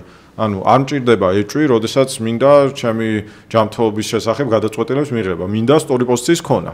მაგრამ ეჭვი არის ბიძგი და გაცნობიერება რომ არ მაქვს ამაზე კაი ცოდნა, ხო? მაგრამ აი უნდა ეგეთ საკითხებზე უნდა დავსვათ კითხვები, რაში ახალისებს ეგეთი ტიპის ეჭვს ჩვენი კულტურა, რამეში ახალისებს თუ არა. ჩემთვის ცხადია რომ რელიგიის საკითხებში ეს არაა ახალისებული. სასკოლო განათლება რო ავიღოთ, ხო, ამასთან დაკავშირებით ეს რელიგია როგორც ინსტიტუცია არ არის მის ისტორია არ ისწავლება და არის ესე არის ამერიკაში და უმრავლეს ქვეყანაში, ხო? ანუ რომ რელიგიების ინსტიტუციური განვითარება როგორ მოხდა, ხო? ან ის რომ არსებობს სხვადასხვა რელიგიები, რომ არსებობენ ჩვენი ძალიან მსგავსი ადამიანები, რომლებიც ამ პოზიციას არ იზიარებენ, ხო? ესეთი რაღაცაა ჩემი გამოცდილებით, რომელსაც შენი ინტელექტუალური სიმწიფის მიღწევის პერიოდში რაღაცა პერიოდში აღმოაჩენ ამას. რომ ეს ადამიანები არც ძალიან სულელები არ არიან თურმე, ხო, შენგან დიდად არ განსხვავდებიან და ასე შემდეგ, ხო? ანუ სხვას განსხვავებული აზრი რო აქვს, თავდაცვაზე ერთი ვახსენეთ, რომ ერთი თავდაცვა რომ დავაკრინო განსხვავებული აზრი ან დავაიგნორო რომ შევინარჩუნო ჩემი რწმენა. მეორე იყო პერმისივიზმი და ეს ძალიან საინტერესო არის, ხო?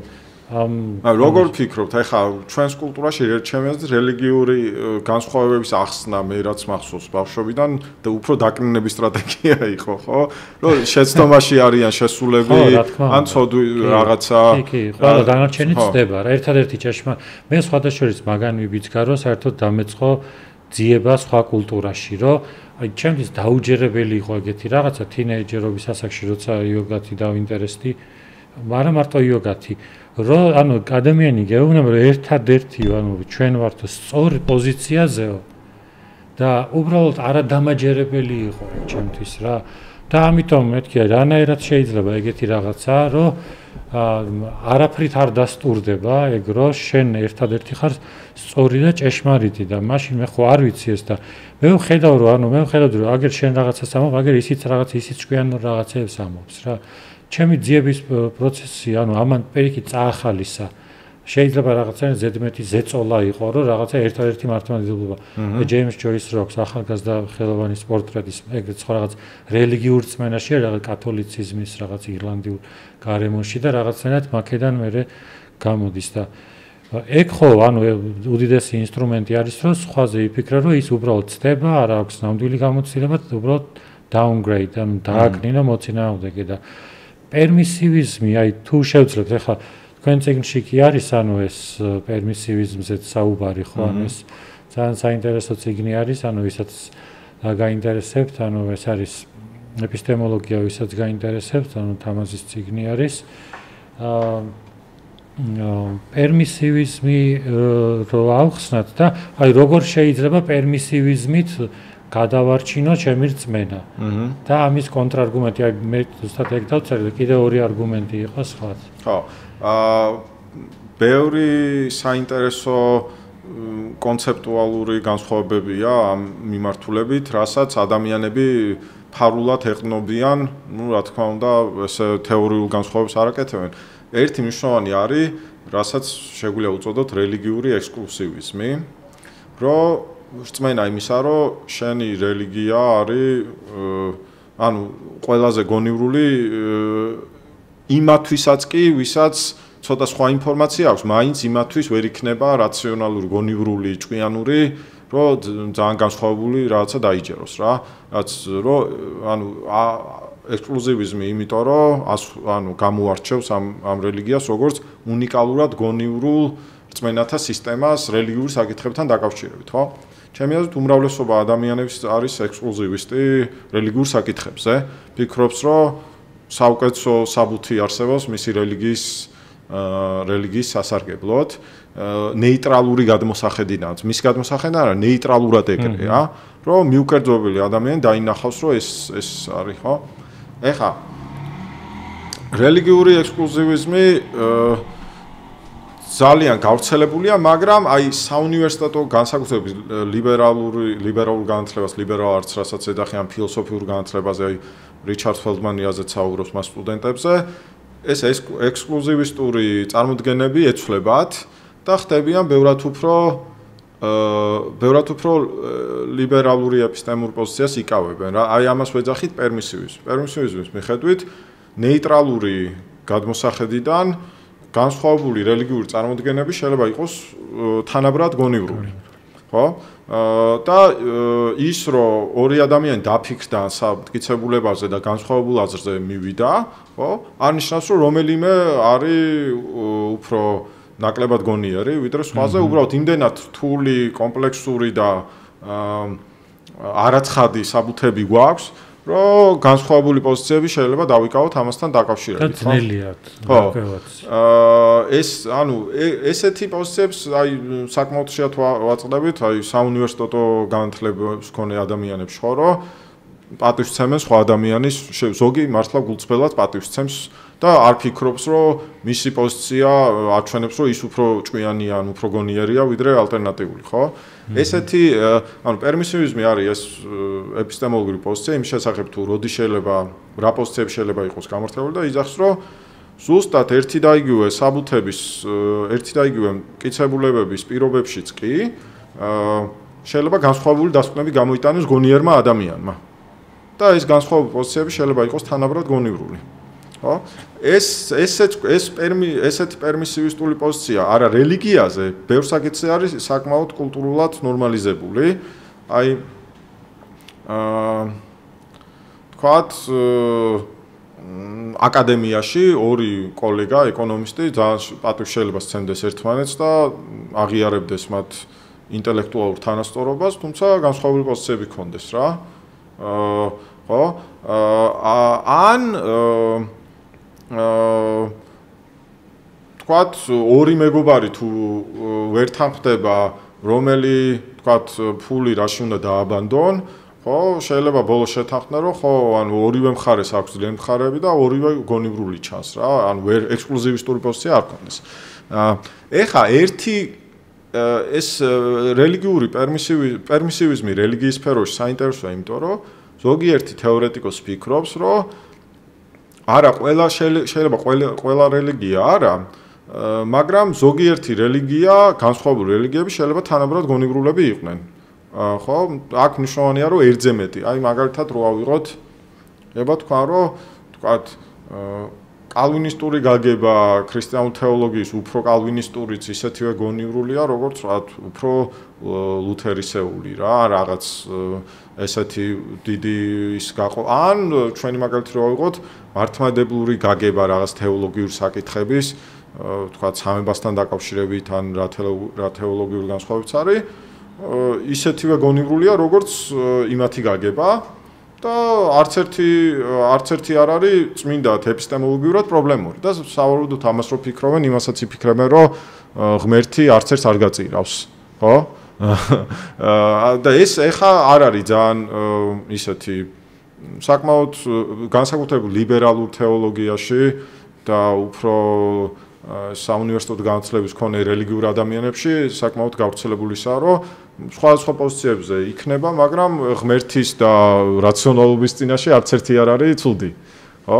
და ბევრი ფიქრობს, რომ ეს დაგვეხმარება ადამიანებმა, გონიერმა ადამიანებმა, ეპისტემური იდეალებს ვინც მიყვება, მაგალითად უნდა რომ აკურატული წმენა ჰქონდეს, უნდა რომ გონივრული წმენა ჰქონდეს, ესეთი ადამიანებიც კი შეიძლება დარჩნენ თავის ლოკალურ რელიგიურ წმენაში. თუ რაც მინიმალურად რაციონალურები არიან. ახლა ჩემი ეს ავტორებიც ალბათ დარწმუნებული ვარ, რომ ვიფიქროთ, მოუძებნით რელიგიების მაგალითს, რომელიც იმდენად დაუჯერებელ რაღაცებს ამტკიცებს, რომ ვიფიქროთ, რომ არა, ეგ ვერ იქნება ვერც ერთ პირობებში რაციონალური, ხო?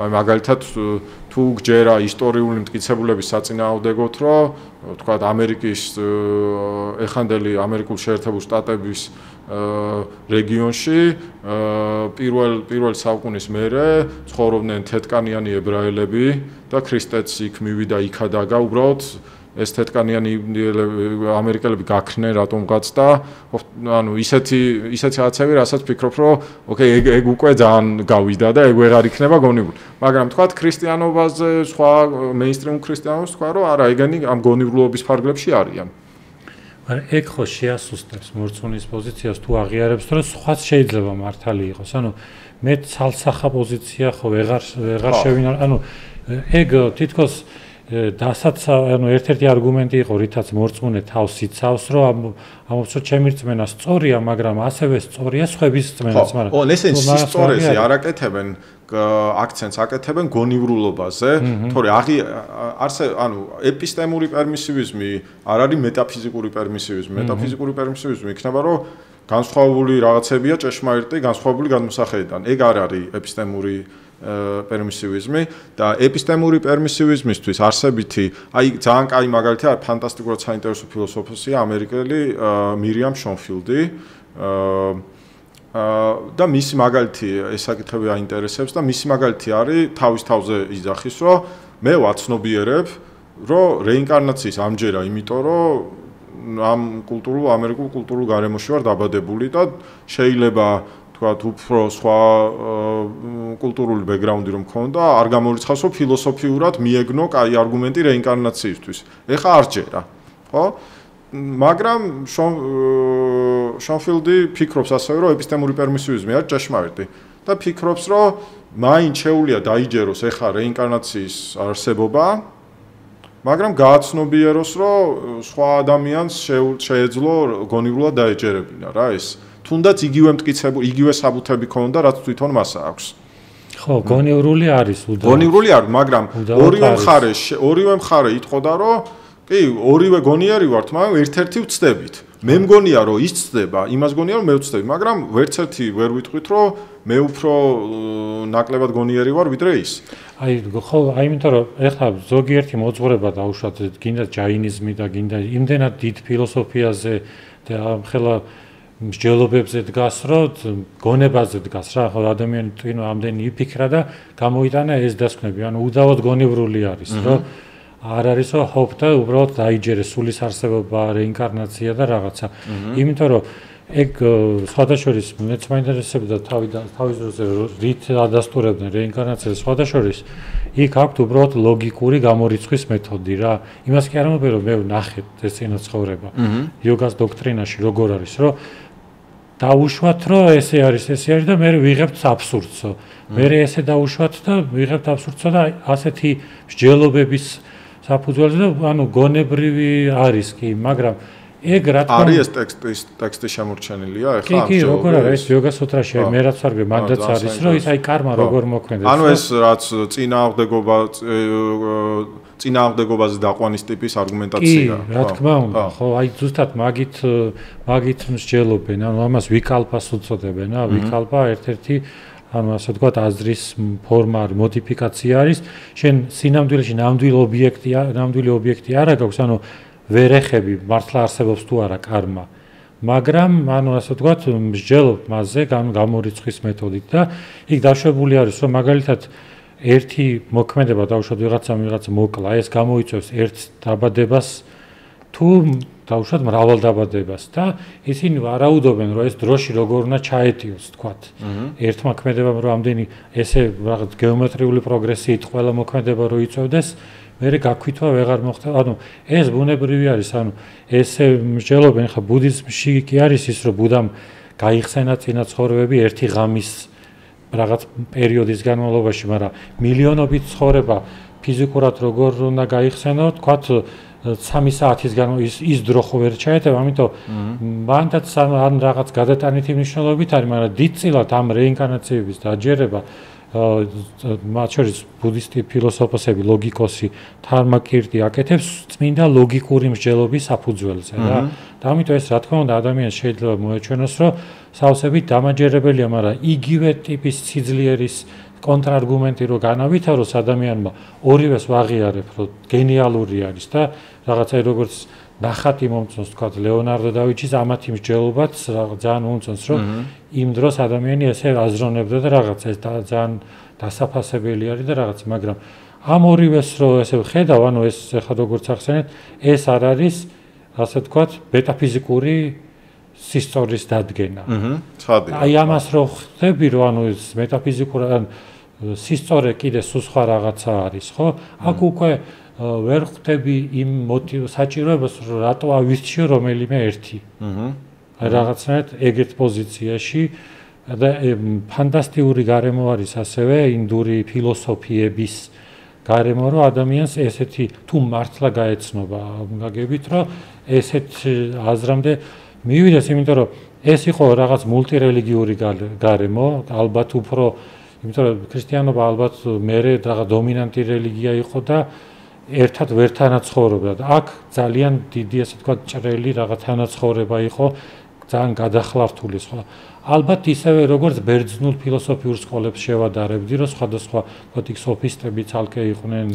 აი ზუსტად მაგ გარემოს გავს და ძალიან ეს. კი და ქრისტიანობის მნიშვნელოვანი განმასხვავებელი ასევე არის, რომ აი რელიგიური რწმენების რაციონალობაზე რო საუბრობთ, ეგაა ცენტრალური განსხვავება.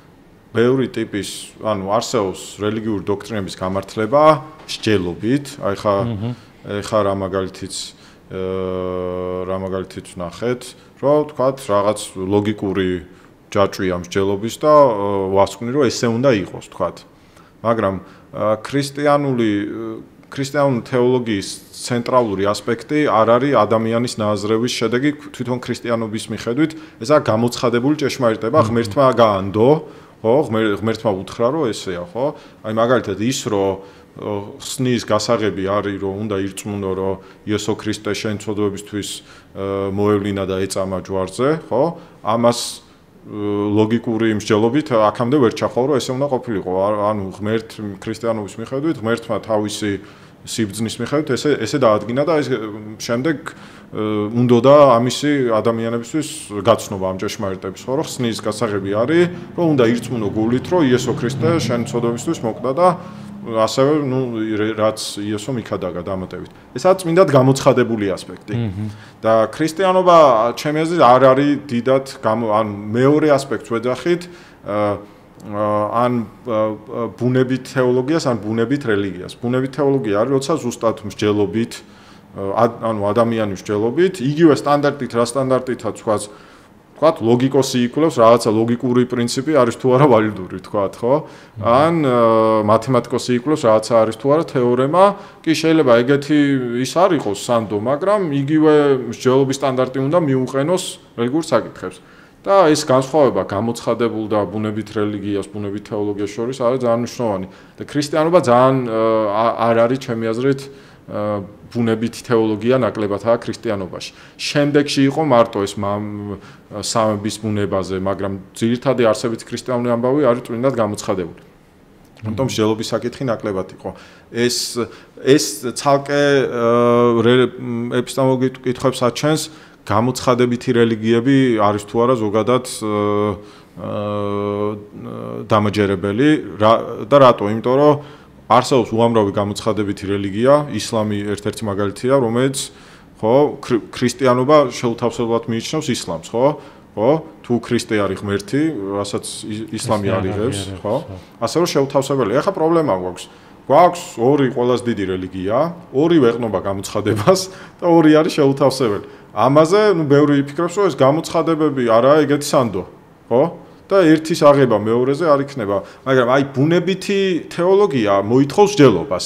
ანუ ამის რის თქმა მინდა, რომ ბევრად ადვილია გამოცხადებითი რელიგიების, თქვა, რომ ჩემთვის სანდო არ არის ეს, იმიტომ რომ მარტო ეს ისლამი და ქრისტიანობა მოვიყვანეთ, თორე უამრავი ტიპის გამოცხადებითი რელიგია არსებობს, ქრისტიანობის სხვადასხვა განშტოებები, ხო? აი მაგალითად მორმონიზმი არის გამოცხადებული რელიგია და წერს იმეებს თუ რა გაუცხადა ღმერთმა ერთ-ერთ წინასწარმეტყველს მე-19 თუ მე-18 საუკუნეში, ხო? ვილიამ ჯეიმსი წერს მასზე, თუ არ ვცდები, ძალიან საინტერესო, მის სოციოლოგიურად ძალიან საინტერესოა და ეგეთი როგორც ეპისტემოლოგი, ეგეთი ტიპის გამოცხადებით რელიგიების მტკიცებები თვითონ მათი ინფორმაციის მიღების წყარო არ მიმაჩნია სანდოდ. იმიტომ რომ არსებობს ძალიან ბევრი გამოცხადებები, რომელიც ერთმანეთთან შეუთავსებელია და ამის ყველაზე კაი ახსნა ის არის, რომ ადამიანები мотиваციური მსჯელობით კი არ უნდათ რომ განზრახ-შეცდომაში შემიყვანონ, უბრალოდ როგორ მუშაობს ჩვენი მეხსიერება, როგორ ავართ მოტივირებული რაღაცა საკითხების მიმართ. თან ეხა ვიცით რომ თქვათ ქრისტიანობის ფუნდამენტური ტექსტები, ახალი აღთქმის ტექსტები არ არის დაწერილი თვითმხილველების მიერ, ხო, ასე რომ არის ისტორიული დაშორებები და ხადია ადვილად ხვდები, რომ ესე ტექსტების წარმოშობის საუკეთესო ახსნა არ არის, რომ აბსოლუტურად აკურატულად დაწერეს ყველაფერი რაც მოხდა. იგივე სავარაუდოდ იგივე არის, ნუ ისლამი ამ აკურატულობის მხრივ უფრო ძლიერადაა, როგორც ვიცი. მაგრამ ისიც მეგონი 70 წლის მერე არის დაწერილი. ისიც, ხო? 40 და 70 ზუსტად არ მახსოვს, მაგრამ მაშინვე დაწერილი არც ის არის. ხო და იმის თქმა მინდა, რომ გამოცხადებები რახან გვაქვს ესეთ მრავალფეროვანი, ხო, ჩემთვის სარწმუნოდ სარწმუნოდ არ მიმაჩნია ეგ არგუმენტი, რომ ეს გამოცხადებული ამბავია, ხო? აი როდესაც ვლაპარაკობთ უკვე ნატურალურ ბუნებით თეოლოგიაზე, ეგ მსგავს პრობლემურ მეთოდს არ ეყრდნობა, ხო? და ბევრად უფრო ეპისტემოლოგიურად, ბევრად უფრო ის ჩემი აზრით უფრო მყარ საფუძველზეა. ამიტომაც აი ერთ-ერთი ჩემი ეს კლასიკური საყვარელი ტექსტები პლატონთან ერთად არის სხვა ტექსტებთან ერთად არის ჰიუმის დიალოგი აქვს, ძალიან კაი დიალოგი აქვს, დიალოგები ბუნებით რელიგიაზე. სადაც ანუ იმას კი არ განიხილავს ქრისტიანულ გამოცხადებულ იმას. იძახს რომ მოდი ვიმსჯელოთ თან ისეთ შუმიც ძალიან კაი მწერალი იყო და როგორც ნაწერი წყინვალეა, განიხილავს მსჯელობით შეიძლება თუ არა მივიდეთ, მაგალითად დასკვნამდე რომ არსებობს ღმერთი. ან ის რომ ამ სამყაროს ყავს შემოქმედი, ხო? აი ეგენი არის წმინდად უფრო ეპისტემურად უფრო სანდო არის. თუმცა მაგაზეც ცხადია, მაგაზეც ეჭვები გაჩნდება იმის მიხედვით თუ აი მაგალითად როგორც ანუ ეპისტემოლოგიურად რო შევხედოთ და როგორც ეპისტემოლოგი თლიან ტრადიციის ყველა არგუმენტის სიმწყობრეს ვერცერთი ადამიანი ექსპერტის გარდა ალბათ ბოლომდე ვერ განიხილავს. მაგრამ როგორ უნდა მოვიქცეთ ამ დროს თუ გვინდა რომ დასაბუთებული პოზიცია გქონდეს, საუკეთესო ის იქნება რომ აიღო კარგი წარმომადგენელი მათი მსჯელობებისა, ხო, ყველაფერს ვერ, მაგრამ რაღაცა პატარა ნაწილს შეისწავლი, ხო? აი მაგალითად, ამიტომ აი რეინკარნაციის საკითხი როგორც არის, ძალიან კარგი და დამაჯერებელი სტატია ამერიკელი ფილოსოფოსის მიერ დაწერილი, ახლა სულ რაღაც 20 წლისაა, რომელსაც აქვს არგუმენტები, ათეისტია სხვა შორის, რომ ისევ დაიბადება ადამიანი თავიდან. და აქვს თანამედროვე ფიზიკისგან არგუმენტი, ფილოსოფიური არგუმენტი ამაზე დამუშავებული. ეხლა ის რახან არ ეყნობა არც არ იძახის რომ ღმერთმა იქადაგა ესე, ხო? აქვს არგუმენტები. ასე რომ ისინი ბევრად მაღალ ეპისტემურ საფეხურზე არის. ჩვენ გონებასთან ახლოს არიან და ანუ რაღაცა ზიარება შეგვიძლია. ჩვენს გონებასთანაც ხო, ეგ ერთი და ეს პრობლემური ჩვენ რახან ვიცით ადამიანის მეხსიერება როგორ მუშაობს, ეს ორალური ტრადიციით როგორ გადაეცემა რაღაცეები, როგორ იცვლება, ხო? ეს სასცილო, მაგრამ საკმაოდ ისეთი რა, ექსპერიმენტები მეხსიერება. ხონდა ზუსტად ლექცია ორალური ტრადიციით როგორ გადასცემდნენ ტანტრის დროს, ასე ვთქვათ, ინიციაციას და რაღაცა. ინდოეთში ხო განსაკუთრებით. ხო და ეგ რახან აი მეხსიერების კვლევები, ხა მეცნიერული კვლევები, ხო?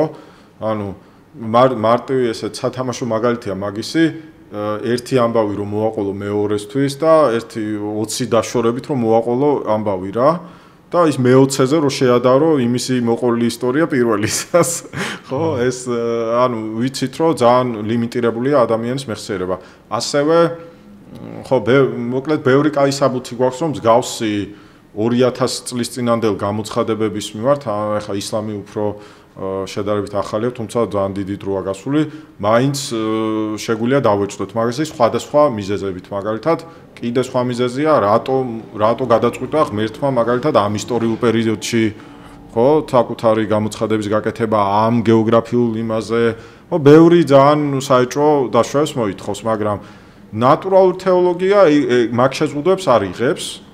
ხო, ანუ იღებს ზუსტად იგივე სტანდარტებს, რაცაა სხვაგან კვლევაში. ოღონდ მისი კვლევის საგანია რელიგია. ანუ შეიძლება რელიგიაც არა, უბრალოდ ისეთ საკითხები, რომელიც რელიგიით დაინტერესებულ ადამიანს აინტერესებს. მაგალითად, როგორ უნდა იცხოვროს, ხო? როგორ შეიძლება ხსნა მოიპოვოს რაღაც გაგებით, ხო და ასე შემდეგ. ჩვენ ერთხელ ახსენეთ ლექციაზე, არა ერთი არის, თქვა ცოდნის პერმისივიზმი, მაგრამ არჩევანის პერმისივიზმი, ხო? ანუ თუ მაგალითად თქვათ რაღაც სწორი ფორმა ერთი არსებობს და აქ შემიძლია თუ არ ვარ დარწმუნებული, ესეთი ფრთხილი პოზიცია მექნება, არ ვიცი ზუსტად რომელი არის, არჩევანის პერმისივიზმი ასევე გონივრული არის, ანუ არ აქვს ასე ვთქვათ რა გზასაც არ უნდა დაადგეს ადამიანი ერთი მხრივ ყველა შეიძლება გონივრული იყოს თუ ახსნით თუმცა რაღაც გაგებით ალბათ მაგასაც აქვს კავშირი თეორიულ და პრაქტიკულ პერმისივიზმს ერთმანეთთან თეორიული აი ცოდნასთან დაკავშირებით ან გამარცოდნასზე უფრო არ ვიტყოდი იმიტომ რომ რაღაცა რო იცი მაინც გონია რომ სწორია და გონივრული ყველა ხვდებით რომ გონივრულად შეიძლება მიგვაჩნდეს პოზიცია რომელიც არაა სწორი და ეს პერმისივიზმი ანუ ვინც ამ ტიპის არგუმენტაციას იცავს მიაჩნია რომ პრაქტიკული შედეგი აქვს იმისა რომ შენ შეგიძლია იყო პასუხისგებლიანი გონიერი მორწმუნე ისეთ საკითხების მიმართ, რომელიც არის დავისაგანი იმაზრით, რომ ბევრი ადამიანი შენ პოზიციას არ იზიარებს. ხო, ეხა ეგ ძალიან საკმაოდ თეორიული ის არის, თეორიული ასპექტია მაგის ეგ გონივრულად რამდენად მივუჩნევს, მაგრამ მაინც ფიქრობ, რომ ეს განსხვავებული ავტორები არსებით რაღაცაზე თანხმდებიან, რაც არის ის, რომ ეგეთ საკითხების მიმართ უნდა იყო თავდაბლური, თორ წმენა არა პირად როგორც ვი პირად საკითხი, ხო? პირად საკითხი, ანუ მე რო რაღაც ის მჯერა, ხო? ნიშნავს თუ არა ის, რომ ვაცნობიერებ, რომ ესეც სადაო, ნიშნავს თუ არა ის, რომ ვთქვათ, კანონში მოახდინო ამისი კოდიფიცირება. მაგას ამბობ ზუსტად, რომ ვერ გამიჯრავს წმენა სახელმწიფო პოლიტიკა, სეკულარული სახელმწიფო ხო არის, მაგრამ თუ უმრავლესობა მაინც მართლმადიდებელი იქნება, ან ჭყალებში მართლმადიდებელი, ხო? ის მაინც იმ სიმბოლიზმით და იმ კოდიფიცირებით გააკეთებს არჩევანს და მაინც ისეთ რაღაცას, რაც ცნობიერებაც აქვს, ისეთ არჩევანს გააკეთებს. და მან შემო ახლა იდეაზე რო ვისაუბროთ, ხო? სრულიად ანუ უპრობლემო იქნებოდა თუ ადამიანები გააცნობიერებენ, რომ რაც არის პრინციპში თანამედროვე იდეის დონეზე სამართლიანი ლიბერალური სახელმწიფოს თეორეტიკოსების, ახლა ლიბერალური ძალიან დატვირთული ფრაზაა, მაგრამ ფილოსოფიური აზრით ჯონ როლსთან როგორც ან სხვა ავტორებთან, ხო? რომ ეს არ იქნება ის საკითხები, რელიგიური საკითხები, რომელიც ესეთ საჯარო პოლიტიკური განხილვების დროს უნდა ამაზე აპელირება, ვინმე უნდა მოახდინოს რაღაცა კანონის ან ცხოვრების წესის გასამართლებლად, იმიტომ რომ ეს საკითხები არის არსებითად დებატების საგანი. ისეთ ტრადიციულ ქვეყანაში, როგორიც საქართველოა, მაინც არის არსებითი დებატების საგანი, არ ეფუძნება ჩვენ საუკეთესო მეცნიერულ ცოდნას და არ ეფუძნება ესეთ ექსკლუზივისტურ უფრო რაზე თქვას, ხო? ისიც პრობლემურია, ცხადია, მაგრამ თუ ეგრე შევხედავთ, რომ ეს ადამიანები იქნებიან თავდაბლურები, არ შემოიტანენ ამას ესეთ საკითხების განხილვის დროს, მაშინ არსებითი პრობლემა ალბათ არ არის, ხო? მაგრამ საქმე ის არის თუ არა ამის გაკეთება შესაძლებელი, ხო? ეგ რთული საკითხია, მაგრამ რახან ჯერა რომ კი შესაძლებელია. კი, მაგრამ ჯონ როლსისთვის მნიშვნელოვანი არის, ხო, ის დაშვება, რომ ადამიანები არიან, ან გონივრული მოქალაქე, გონიერი მოქალაქეები არის. თავისთვის ცუდს არ გააკეთებენ, ანუ ის ცუდ კანონმდებლობას, ანუ საწყის პირობებს თუ შესთავაზებ ისეთ, ასე ვთქვათ, საწყის პოზიციას უწოდებს, ხო? და რომ იმჭელებენ ისეთ კანონებს და ისეთ სისტემას არ შემუშავებენ, რაც მე მათთვის თვითონ ცუდი იქნება, რაღაც ეგეთი წმენა აქვს რა. კი. ასევე მაგის პოლიტიკურად მაგისი განხორციელება ძალიან რთული საკითხია და შეიძლება ვიფიქროთ, რომ ეგრე შეუძლებელია, მაგრამ მე რისი თქმაც მინდა არის ის, რომ ანუ პერმისივიზმიც რომ მივიღოთ, ხო? თუ გონია რომ სწორია ზოგიერთ სიტუაციაში მაინც, ხო? თან პერმისივიზმიც არის გრადაციები, ანუ რამდენად ძლიერი პერმისივიზმი გონია რომ სწორია, რელიგიას ეხება თუ არა ასე შემდეგ, ხო? აი გონიერებაზე, ხო? ერთი გაგებით, რა თქმა უნდა გონიერია ეს პოზიცია, შეხედე ტექსტი როგორ ნიუანსურია, როგორ ფრთხილია, ხო? საფეხურები გამართლებულია, მაგრამ ზოგი გონიერების მეტ სტანდარტს აწესებს გარდა იმისა, რომ ადამიანმა ინვესტიცია ჩადო, მაგრამ ეგრეთ რო ავიღოთ, მაინც ჩემი აზრით სულ რო პერმისივიზმი სწორი იყოს, მაინც ანუ რის თქმა უნდა ერთია პერმისივიზმი მივიღო და მეორეა რა რეაქცია უნდა მქონდეს პერმისივიზმის მიერ. რო გავაცნობიერებ, რომ პერმისივისტულ სიტუაციაში ვარ, ჩემი აზრით ბევრად უფრო თავდაბლური პოზიცია უნდა მეკავოს, ვიდრე იქამდე სანამ მქონდა. სულ რო ფიქრობდე, რომ იმიტომ მე თუ ასე რომ აი თქვათ ამ ეპისტემოლოგიაში, სოციალურ ეპისტემოლოგიაში ერთი საკითხია პერმისივიზმი და მეორეს ეძახიან ეპისტემურ თანასწორებს რო აქვთ ეს უთანხმოება, ანუ რო ხვდები რომ გონივრული პოზიციები ერთმანეთს უპირისპირდება, მერე რა ვქნა. ხო. ეგაა სხვა საკითხი. და შეიძლება ვთქვათ, რომ კი რწმენის აბსოლუტური დათმობა შეიძლება არ იყოს სავალდებულო და ეჭვი, თუმცა მაგეც შეიძლება პრობლემა არ იყოს, მაგრამ სულ მცირე ნაკლებად დარწმუნებული უნდა ვიყო ჩემ პოზიციის სისტორიაში, ვიდრე იქამდე სანამ ამის გაცნობიერებამდე ვიყავი. ამას ანუ მე მგონია რომ პერმისივიზმი ამას მოითხოვს იმ აზრით რომ მთელი ისაა რომ მეც გონიერი ვარ და ისიც ორივე თუ გონიერი ვართ მაშინ იმის გონივრულ პოზიციას პატივი უნდა ვცე ხო ეპისტემურად ასე რომ ეგეთი ცხადი არ არის რომ პერმისივის თუ მივიღებთ შეგვიძლია ვთქვათ რომ ხო მაშინ შენ ეს დაიჯერე მე ამას დავიჯერებ იგივე სიმტკიცით და ყველა ბედნიერი ვიქნებით და გონივრულები ეგ არაა ცხადი რომ ეგეთი ხო ეგ არ მგონია ხო ეგ არის აი მართლაც ეს მდგომარეობა თავმდაბლურობის მდგომარეობა ცოდნაში მე მგონი ეს ძალიან მნიშვნელოვანი რაღაც არის ეს არც გამორიცხავს მყარი სტანდარტების შემთხვევაში რაღაცა მყარად დაიჯერო, ანუ ეს არ ნიშნავს, რომ ყოველთვის ყველაფერში იქნები ისეთ პოზიციაში, რომ არაფრით არ ნიშნავს მაგას. არაფრით არ ნიშნავს, ხო, ეს მხოლოდ იმ საკითხების მიმართ ნიშნავს, გულისხმობს, რაც მართლა არ ვიცი. მართლა არ ვიცი. პერმისივიზმი არ მოითხოვს გლობალურ, ყველა საკითხზე რომ პერმისივისტი იყო, რა თქმა უნდა, ის ადამიანი, რომელიც თქვათ, აქვს პოზიცია იმაზე, რომ არაფერი ცუდი არ არის, ვთქვათ, უმიზეზოდ სხვა ადამიანის მოკვლის ან წამების ან შემდეგ ეგეც პერმისივიზმი არ გვავალდებულობს, რომ ყველას ეგეც მივიჩნიოთ გონივრულ პოზიციას, ხო?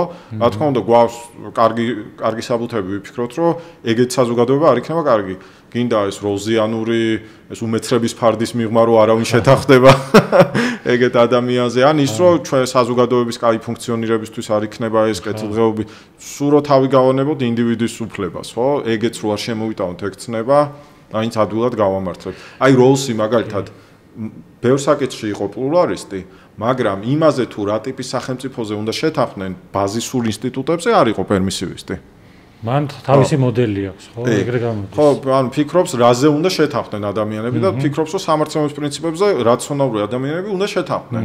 ასე რომ, ხო, ეგ ნიუანსურები უნდა ვიყოთ მაგაში, რომ რაღაცა სფეროებში გვაქვს პერმისივიზმი, რაღაცა სფეროებში, ახლა რო წარმოვიდგინოთ, რომ ვიღაცა გამოვიდეს და რაღაცნაირად იმსჯელოს, რომ პითაგორას თეორემა არის მცდარი, თქვათ, ხო, ხო რაც უნდა იმსჯელოს, მაინც რაციონალური ვერ იქნება, ხო, ამ ინფორმაციის წყალზე, ასე რომ ხო, ეგ არის, აი ზუსტად მე რაც მგონია, რომ ანუ ვინც მაგალითად უნდა სულიერი პრაქტიკებით არის დაინტერესებული ან რაღაცა მედიტაციებითაც, საბოლოო ჯამში ეგ უნდა მედიტაცია უნდა დაეხმაროს ადამიანს, რომ ეს გამიჯნოს, რაში შეიძლება იყოს დარწმუნებული, რაში არ იყოს და რაში არც არის საჭირო, რომ ეხლა წინასწარ ყველაფერზე რაღაც პოზიცია მქონდეს, რაღაც. ეს ცხოვრებაში საერთოდ არც პირიქით, ეგ მე ესე ვგრძნობ, რომ პირიქით მეტ ენერგიას გაძლევს, მეტ ინტერესს აჩენს რაღაც ცხოვრების სეული საკითხების მიმართ, რომ რაღაცები არ არის ჯერ გადაწყვეტილი, თქვა, ჩვენთვის და ასე შემდეგ და რაღაცნაირად ღიად თავებს ამ საკითხს. აი ესეც საკითხები არის იმისი დემონსტრება და იმისი ნათელყოფა, რომ ფილოსოფოსები და ფილოსოფიური საკითხები არ არის გაუგებარი ან რაღაცა ძალიან განყენებულ საკითხებზე მსჯელობა. ეხლა რო დავფიქრდეთ, ხო? ყველა ადამიანი აქვს პოზიციები გონია რომ გამართლებულია, მაგრამ ეს ფილოსოფიური რეფლექსის ის იქნება, ანუ ის რაც ფილოსოფიას კონტრიბუცია შეუძლია გააკეთოს იმაზე, რომ მეტი თვითცნობიერება შეძინოს ამას, ხო? ისე ან ხშირად, ან ჩემი დაკვირვებით, ადამიანებს აქვს ეს კითხვები, უბრალოდ არ აქვთ ხელსაწყოები, რომ ხარისხიანად გამოიკვლევენ ეს კითხვები, ასე რომ ეგეთ საკითხებზე ხო, აი რელიგიურ საკითხებზე, ხო? ბევრ ადამიანს აქვს ინტერესი და ეჭვიც ხშირად რომ მართლა ესეა, ეს როგორ უნდა გავიგოს სწორი ინფორმაციის წყარო, ასე რომ ძალიან სტანდარტული ისენია და ასე რომ ეგეთი წარმოუდგენელი და ამის პრეცედენტები არის და ის არ იქნება აზრი, რომ საკითხებზე, რომელზეც ისედაც გვიწევს მსჯელობა, ხო, ჩვენ საზოგადოებაში გქონდეს რესურსი, რომ ამაზე ვიმსჯელოთ. ხო? ასე რომ უცნაურია მაგალითად სასკოლო ან ზოგიერთ ქვეყანაში ფილოსოფია არის სასკოლო განათლებაში, მაგრამ შეიძლება ეპისტემოლოგია არა ესე, მაგრამ რატომაც არა, ვთქვათ, ეპისტემოლოგია და კრიტიკული აზროვნება, ხო? ესა ისეთ საკითხები, რომელსაც ეჩეხება ადამიანი მაინც, ასე რომ ყოველთვის კაია, რომ სხვა ჩვენამდე ამაზე რაც არის ნაფიქრი და თავიდან არ დავიწყოთ ჩვენით, ხო? გეკეთება. კარგი, ძალიან დიდი მადლობა თამას საინტერესო საუბრისთვის. ისე სამომავლოდ შემდეგ ან სემესტრის შემდეგ, როცა გექნება დრო, საინტერესო თემა არის ასევე ტვინი კოლბაში. ხან რაღაც ვირტუალური რეალობის თემაც, ანუ ძალიან საინტერესო რაღაც არის. მე ვიცი რომ აღმოსავლეთ ახლა ჩვენ ფილოსოფიაში დეკარტით იწყებენ ამაზე ამ სკეპტიციზმის ამბავს, მაგრამ საკმაოდ კი, აი მე რო ჩაგიგეთ, ანუ ბუდიზმშიც არის, ანუ ერთ-ერთი მიმდინარეობა ბუდიზმისა, იოგაჩარა ბუდიზმი ფაქტობრივად ამბობს, რომ ის სამყარო, რასაც ვხედავთ, არის შექმნილი ჩვენი კარმის მიერ და სხვა არაფერია თუ არა ჩვენი ჩიტას, ანუ ცნობიერების პროექცია. ანუ ეს მე-4 საუკუნის სკოლა არის ბუდისტური და რადიკალური. შეგვიძლია მაგაზე განხილვა გავაკეთოთ. ძალიან დიდი მადლობა, რომ გვიყურეთ დროებით.